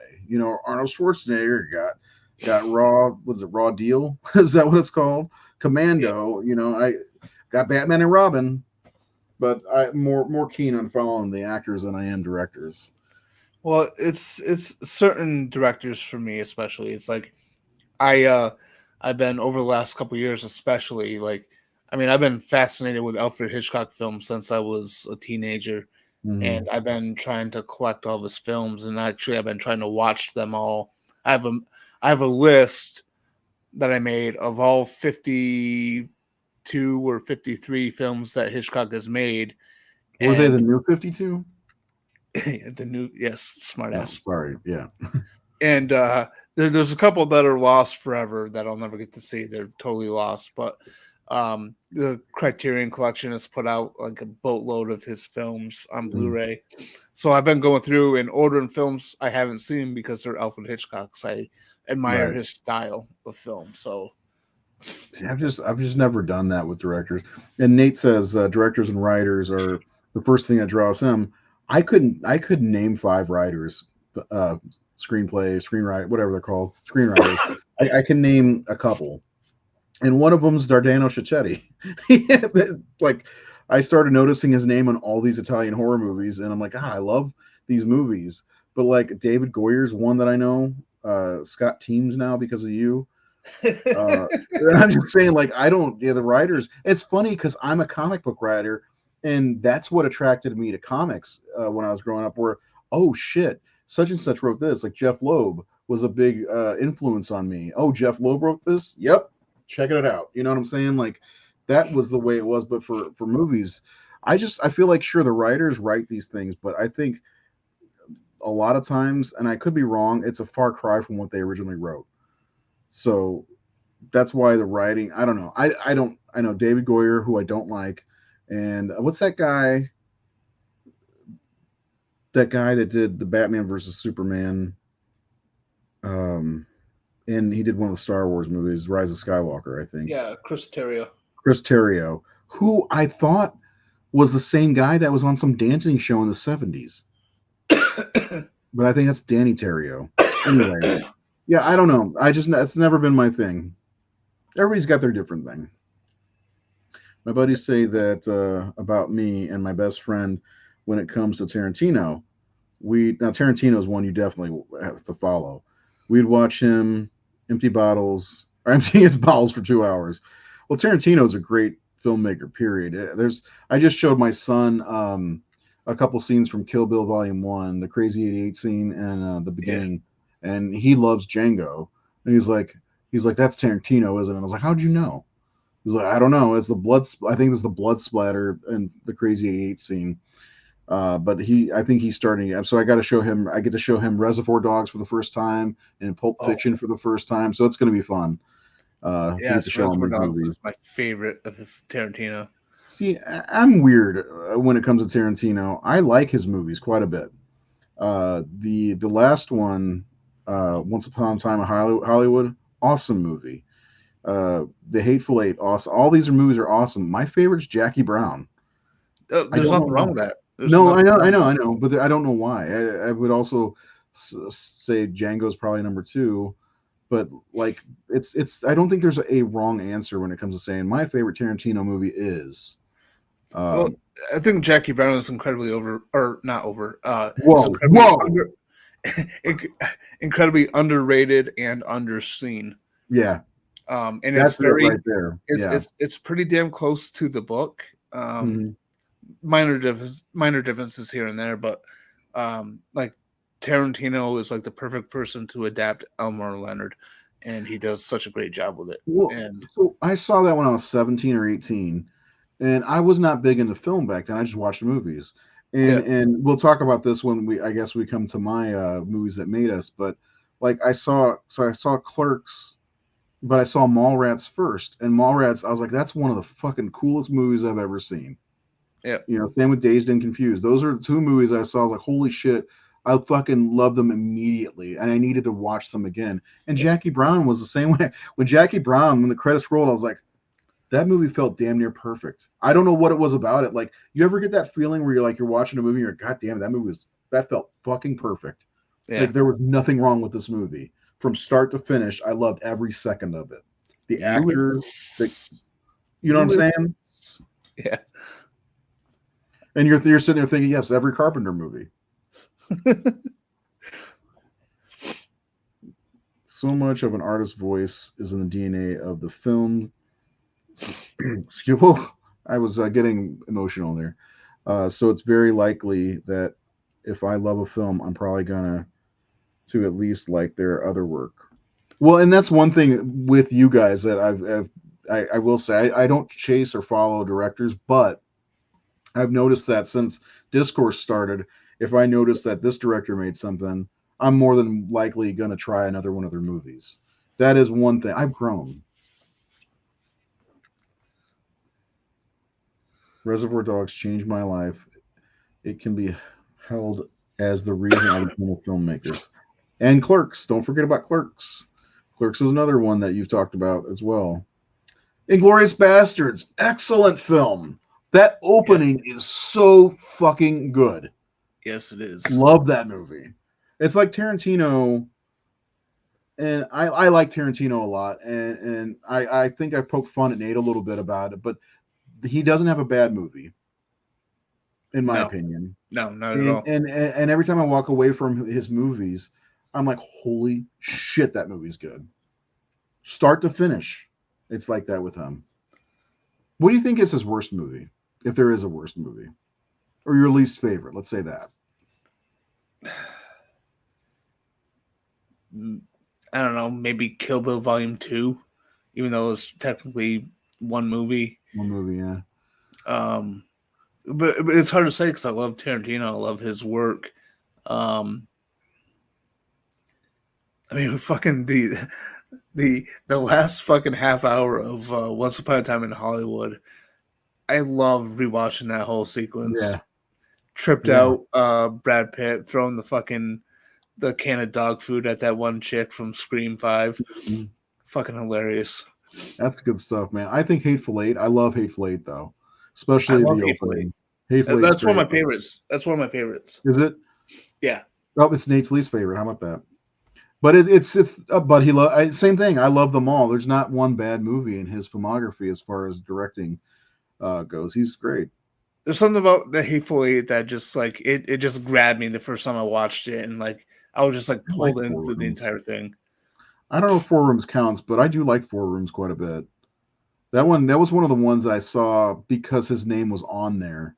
Same thing. Honestly, the same thing. Same reason I went and saw From Dusk Till Dawn. Had no idea what that was, but I saw Quentin Tarantino's name was on there, so I was like, I'm gonna go see that. Yeah. So maybe I do. I remember seeing it in the theater From Dusk Till Dawn because he was on the poster and his name was in, and I was like, hey, I just saw Pulp Fiction. That was an awesome movie. Um, Tarantino's worst movie is still one of my 10 favorite films of that year. Dust Till Dawn is good. I love that movie. That's another good vampire movie. It's a great vampire movie. Yeah, that's another good one. Damn. Yeah, From Dust Till Dawn is really fun. Did we ever talk about that one on any show? No, we haven't. Damn. We haven't talked about the Titty Twister? Nate, while you're out there, we have to get down to some Corman movies this year.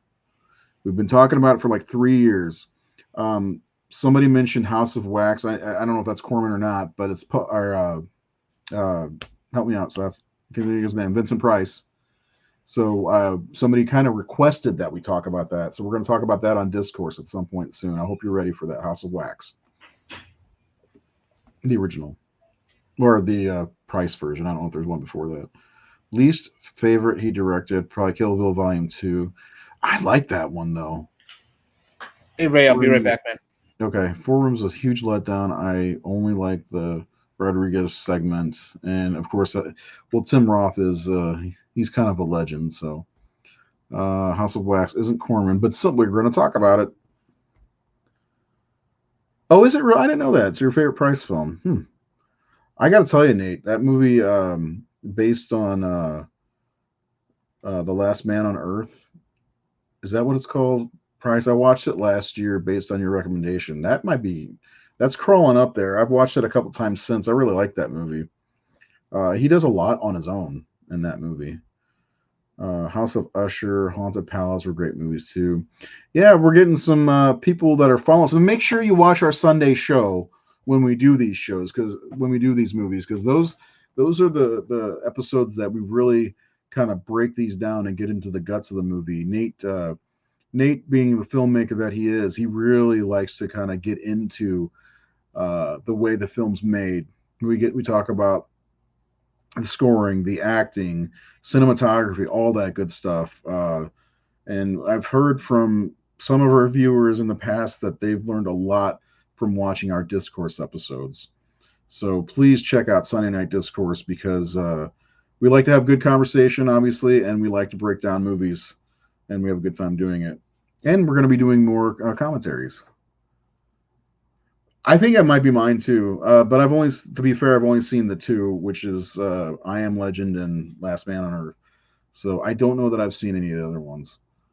I'm still pretty green when it comes to movies. I think overall, not horror. I've seen a lot of horror movies. I don't have a film he did that I dislike. He's brilliant. By the way, sorry if I strayed from that's no, it's all good. Well, that so we talked about My Bloody Valentine for about a half an hour, and we're almost 2 hours in. I told Seth, I'm not gonna lie, I messaged him. I was like, since we said we're gonna talk about My Bloody Valentine, how's about we talk about it for about a half an hour and then just do whatever we want? And that's kind of how it planned. And that's one of the things about getting on here and doing live shows is we like having conversations with the viewers. We like doing the ask us anything shows.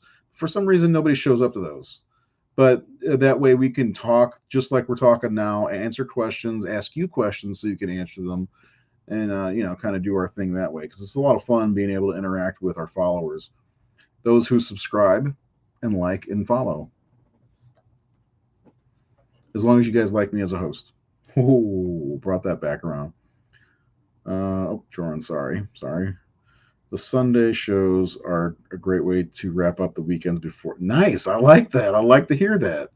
Thank you. I appreciate that. I really do appreciate every single person who takes the time out to watch our shows, comment on our posts, rate the movies when we do the 5-star ratings, which I know we've done a lot. I'm trying to go by year, and we're in 2004 right now, so we only got 20 years left. I'm just saying.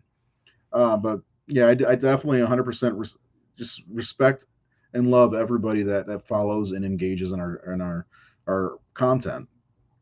And the people who go to the horrorsyndicate.com, I love you even more.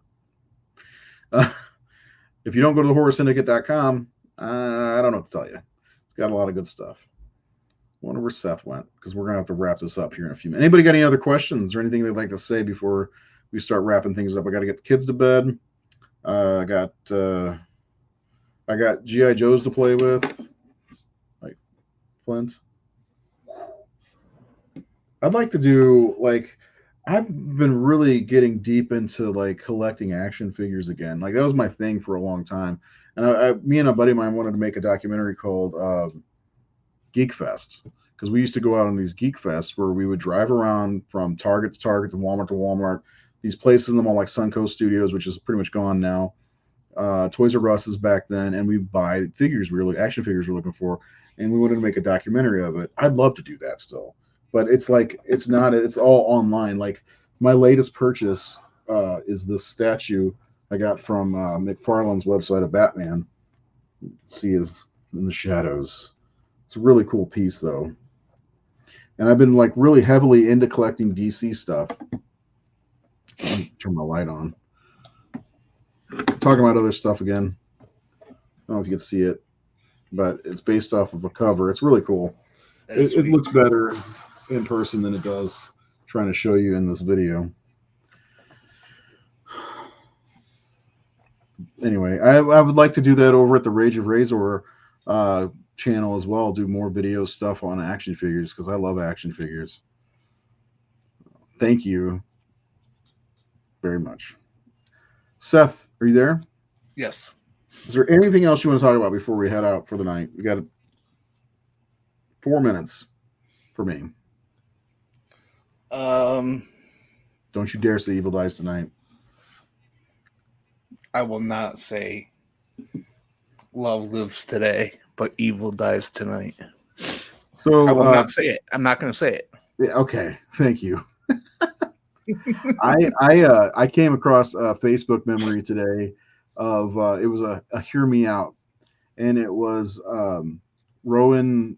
What's his last name from Halloween Ends? Rowan Oh, Campbell. Campbell. It was me saying that he should play Freddy. in a remake. What do you think? Why not? He's got the nose for it. Appreciate you guys being on and talking horror. I don't really have many friends that watch horror movies. Well, you got us. My We're your dad, friends who now. we're your friend, we're your friends now. I'm not sticking my tongue on edge though. My dad, who I'd watch horror films with as a kid. Sundays were horror night for us. Going to the theater. He passed coming up in 4 years. Sorry for your loss. Yeah. Absolutely sorry for your loss. So I basically get a lot of horror conversation from watching shows like yours. I really appreciate that. It means a lot to me. I'm glad you're here, Eddie. Yes. Glad you're here. So thanks for doing these because they're fun to me, and I'm glad that you could be a part of this. Honestly, I really am. I lost I lost my mom when I was 23, and then my wife passed away when I was 36. And that was the same year I started the horror syndicate, and horror got me through a lot of my grief when I lost my wife in 2017. The horror syndicate started in 2016, but it was within that same first year. And I was lucky that I had some great guys to talk horror with, and we've expanded. If not for the horror syndicate, I would not know Seth, It's and true. I'm very thankful that I know Seth. Seth has become a really good friend of mine. Um, Well, as long as the check and clears. huh? As long as the check clears. As long as the check clears. I'm just getting a little emotional on Valentine's Day here. I'm very thankful for the people I've met. Nate become a good friend of mine. I talk to you guys more than I talk to anybody. It seems like, and that's a good thing. My, Absolutely. the horror syndicate is like a big horror family. That's why I kick out all the assholes. Because Yeah. I kick out the assholes out of my family too, who are assholes. So, but yeah, I'm glad that you're here and thank you. Uh, don't go anywhere because we're going to be here for a while, right, Seth? Not tonight, but in general, we're, we're going to be here for a while. Every Wednesday, every Sunday, every now and again, we might sneak in another show. If you're into the superhero stuff, we'll be doing stuff on that channel too over at the Rage of Rage. Just I think search Rage of Razor. It's Rayzor, like you see right. Where is it? Oop, right there. Just search that in Gmail. Jesus Christ. Jesus wept. Just search that in what's the channel? YouTube. Jeez Louise. And then you'll find it. And then Retro Outsiders, what it's called right now. I don't know if we're going to do anything with that. So I'm just kind of leaving it be at the moment. But it's facebook.com/retro outsider. We were going to do something originally, but then my partner with that, Todd, he decided that, no, I don't want to. Let's make comics instead. I'm like, comics? Okay, let's do it. And then Seth's going to be making comics with me as well. Seth's very fucking talented, just so you guys know. This dude wrote like a paragraph about this, a pitch for a comic, and it gave me goosebumps. There you go.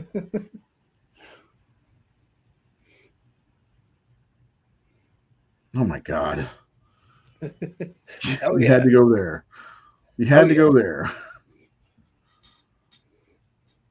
Oh, you get a lot. Great. Awesome. That's awesome. That is exactly what the horror syndicate's for. Like when me and Jared, like Jared was my very first person that joined. Then Morgan, who are they're both still around for the most part. And Jared's like, how do you want to do this? And I was like, I want this to be a place where we show shit that people may not have ever seen. I want people to discover horror movies, and it can be almost like a education in horror because that's how like I joined this horror group on Facebook years ago. I got kicked out of it, by the way, because we did brackets, and the admin was such a prick about it. And he's like, "Oh, you can do the brackets," and I was like, "Can I do another one?" He's like, "No." And I told everybody, I was like, "I can't." They were asking for more brackets. I was like, "I can't do them." And then I started the Horror Syndicate website and the page, and they all followed me, and I got kicked out of the group. The guy was a prick.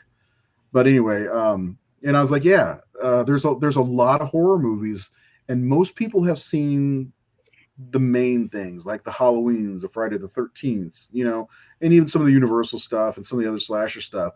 And like that's one of the things I want to see more. And that's why we're doing 5-star movies that people like that are only getting like 100 rates. I'm hoping those people are like, okay, I haven't seen this one. Let me write that down and come back to it.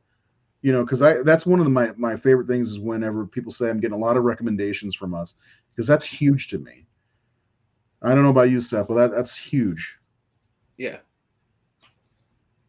I mean, even myself, like since joining the Horror Syndicate, like I've gotten a lot of great recommendations from you and Jared and Nate and Yeah. I guess even Keith as well. Um, I miss Keith.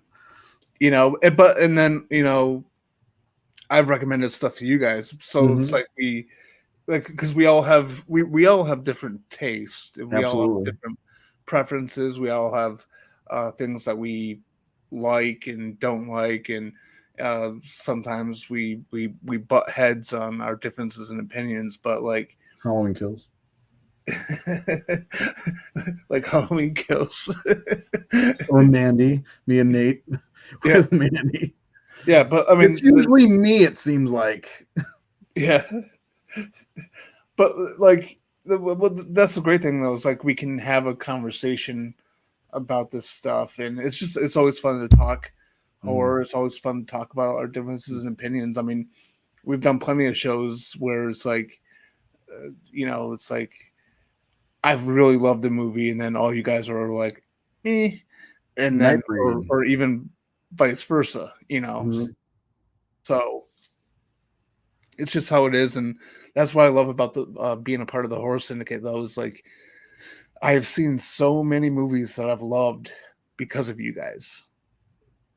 So Yeah, and same thing. Like we mentioned it earlier, or I mentioned earlier, is John Carpenter's Attack on Precinct 13. I didn't had no interest in seeing that movie.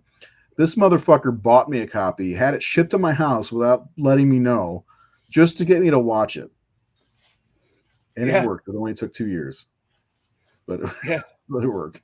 Well, I went through hell with that too Yeah, that's right, you did. because I But got lost in my head. I got to tell you, Seth. By the way, he friend requested me from watching. I think watching our show. Right? Was it Yeah. that?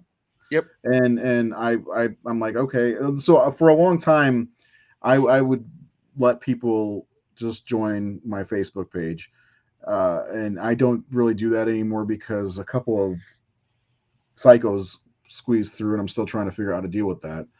Um, and but Seth was not, and he did a ranking and wrote this whole thing out on his Facebook page, and I'm reading, I'm like, oh, he's got to come right with the Horror Syndicate. I'm gonna offer it and see what he thinks, and he did, and he wrote some great articles right away, starting out with some Universal. I think was it Frankenstein movies or was it the Invisible Man movies? It was one of those Invisible two, I Man. think. Yeah, and I was just so glad that I was able to get him on, and then I know how timid he was about doing a show. I was like, I need to get your perspective on these movies on this show Hmm. because Seth's got a great opinion and a great way of looking at movies differently. While we do see eye to eye on a lot of things, but there's a lot of things we don't see eye to eye on, and that's great.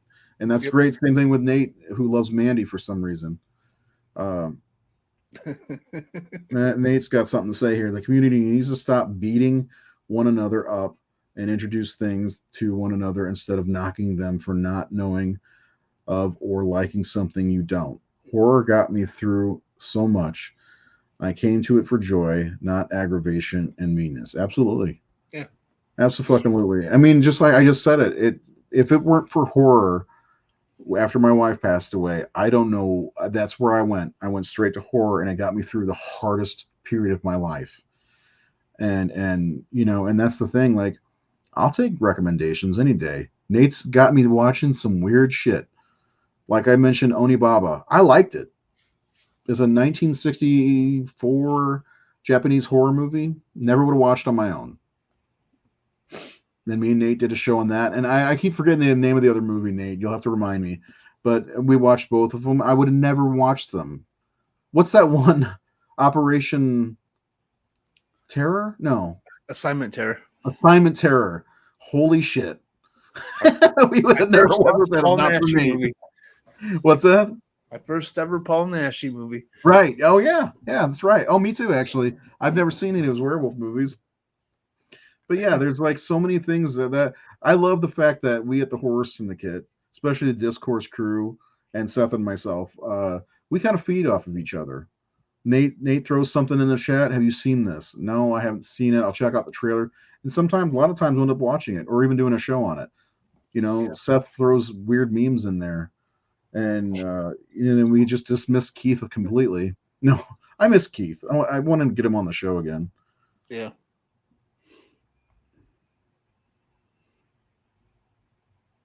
And a film that got you through a hard time in your life, getting shat on by jerks online is ugly and hurtful.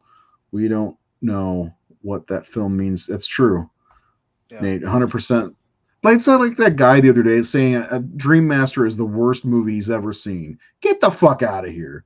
That was that movie. Like it didn't get me through a tough time or anything, but like that was the most anticipated movie for me when I was 8 years old. And I think like I loved Freddy already, but I think that just enhanced my love for Freddy and horror. And you think it's the worst? Get the fuck out of here with that shit. I'm sorry, it's not the worst movie ever made. I mean, that's an ignorant statement anyway. Yeah, it was. Well, I generally don't engage with trolls, but that one I did because that was just fucking stupid. So, like, if you guys see me pop up in the comments, I generally don't comment on other people's stuff unless it's positive. That guy, I had to say something. I'm like, get the fuck out. You think that's the worst movie ever made? Check I out Acid Bath. Seriously. I had the same reaction because like I'll sometimes read comments, but I'll choose not to engage. And like I'm respectful of the fact that everyone has different opinions, right? Like not everyone's gonna love everything that I love. Right. You know, I'm not gonna hate something that most other people hate. And I understand like if you say, hey, that's my least favorite of the series, but the statement of the worst movie ever made, I think that's what got me. I'm like, Mm-hmm. I could literally name 100 movies that are worse. Oh, I probably could too. I mean, and Nate's right. It's just a dick move just to be a dick, and I think that's what he's doing. And we do get that quite a bit. People being dicks, but as long as they don't engage and be dicks to everybody else, I just whatever, man. It's not the worst. It's not even the worst of its own franchise. I mean, you cited Freddy's Dead. Well, I love Freddy's Dead. I'll go on record saying I absolutely love that movie. As dumb as it is, as cartoony as it is, I love it. But that's way worse than Dream Master, right there. You Yeah. know, I mean, and categorically speaking, and anybody, almost anybody, will agree with you. The remake of Elm Street is worse than Part 4. Get out of Yeah. here. You know, just get out of here. Yeah. Every film I have made isn't as good as Dream Master yet. Yet. Yet. Yet. I can't wait to see the new one. And Nate, you're a good director, so we're still waiting on. I want to see Nate do a Halloween fan film. I know he doesn't want to do fan films anymore, but like with what he did with Confession of Fred Krueger. And by the way, if you've not seen Confession of Fred Krueger, our co-host for Discourse, Nathan Thomas Milliner, I middle named him this time. I call him Nate, of course. He directed. It's what is it about 30 minutes, 40 minutes, somewhere around there. It's on YouTube. Confession of Fred Krueger, excellent film. I mean, you get great acting from Kevin Roach as Fred Krueger. It's really good. Check it out. Definitely worth watching. He also did the best segment in Volumes of Blood, which I believe is on Tubi. It's Encyclopedia Satanica. So if you want to check out some of the stuff Nate's done or talked about, there you go. Those are the two. I think Volumes of Blood 2 is available too. I can't remember. That's why I didn't speak on it. But he's got two. He's actually in that movie too. He plays a hater. I remember he wrote Pretty a woman.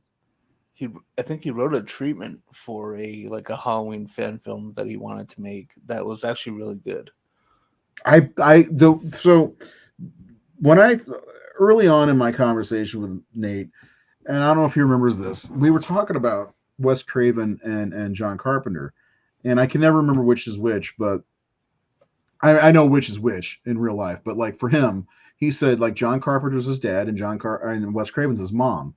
when it comes to directing, and Yeah. I can see that and what he does. And first of all, I think Wes Craven is a great director, but he's got some really bad movies. Where John Carpenter, most of his movies are actually really good.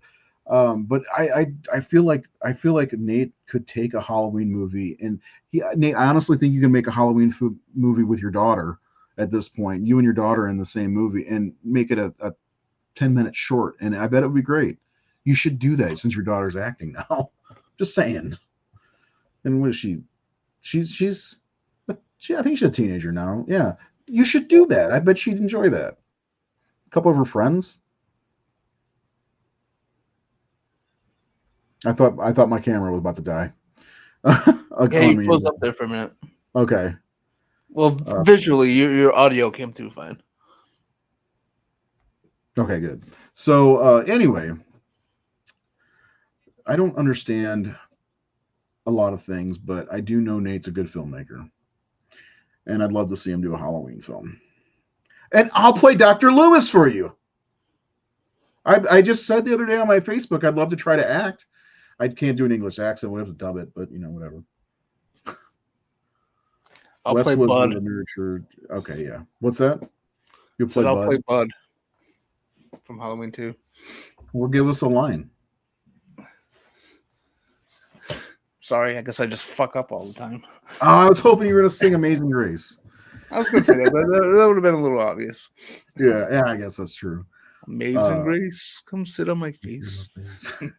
Didn't he make that up on the fly? I don't recall. I feel like there's a documentary on the Scream Factory, and he mentioned that they wanted him to sing a song that was royalty free or whatever, and he I think he changed Leo Rossi, I think was his name. I think he changed the lyrics on his own, which is, if he did, he's brilliant. Just saying.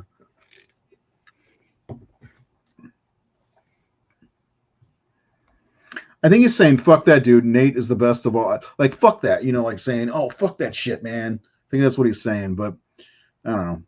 Yeah. I don't know. I can't speak for anybody.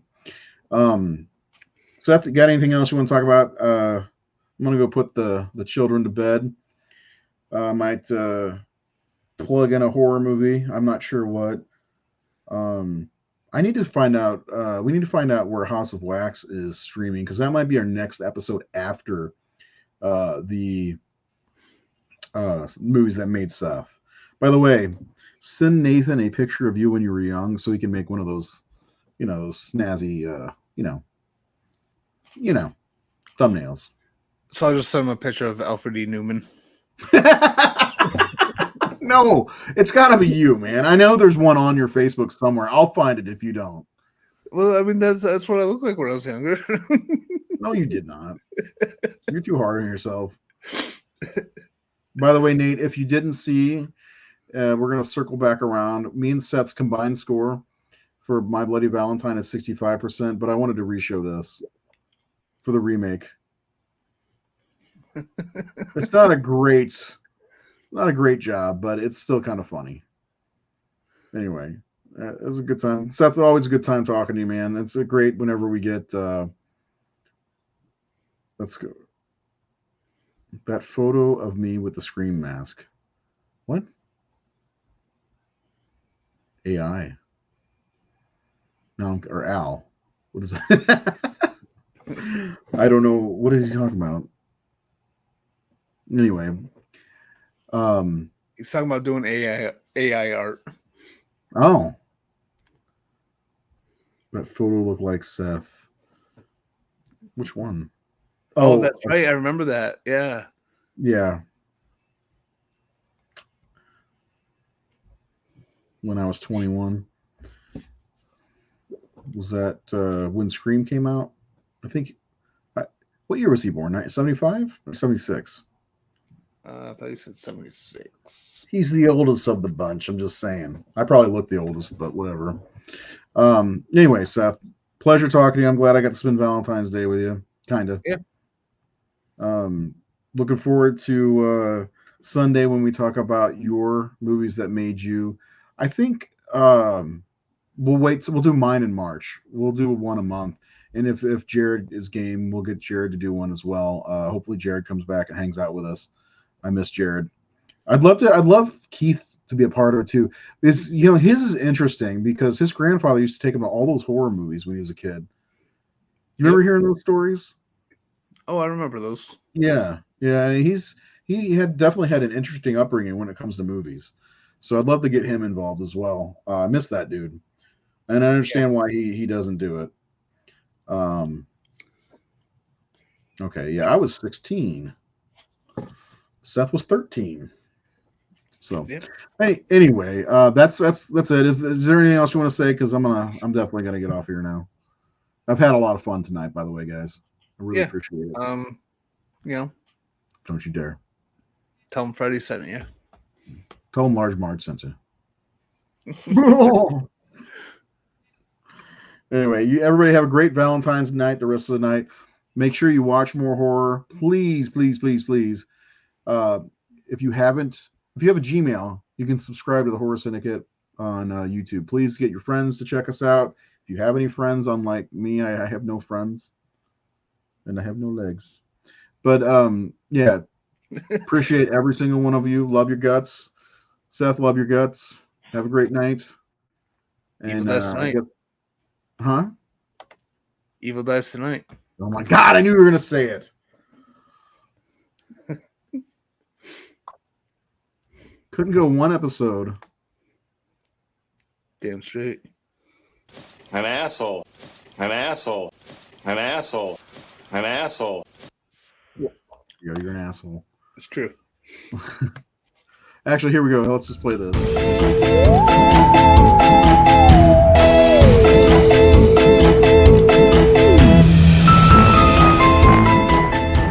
An asshole. Okay. Everybody have a good night. We'll see you on Sunday.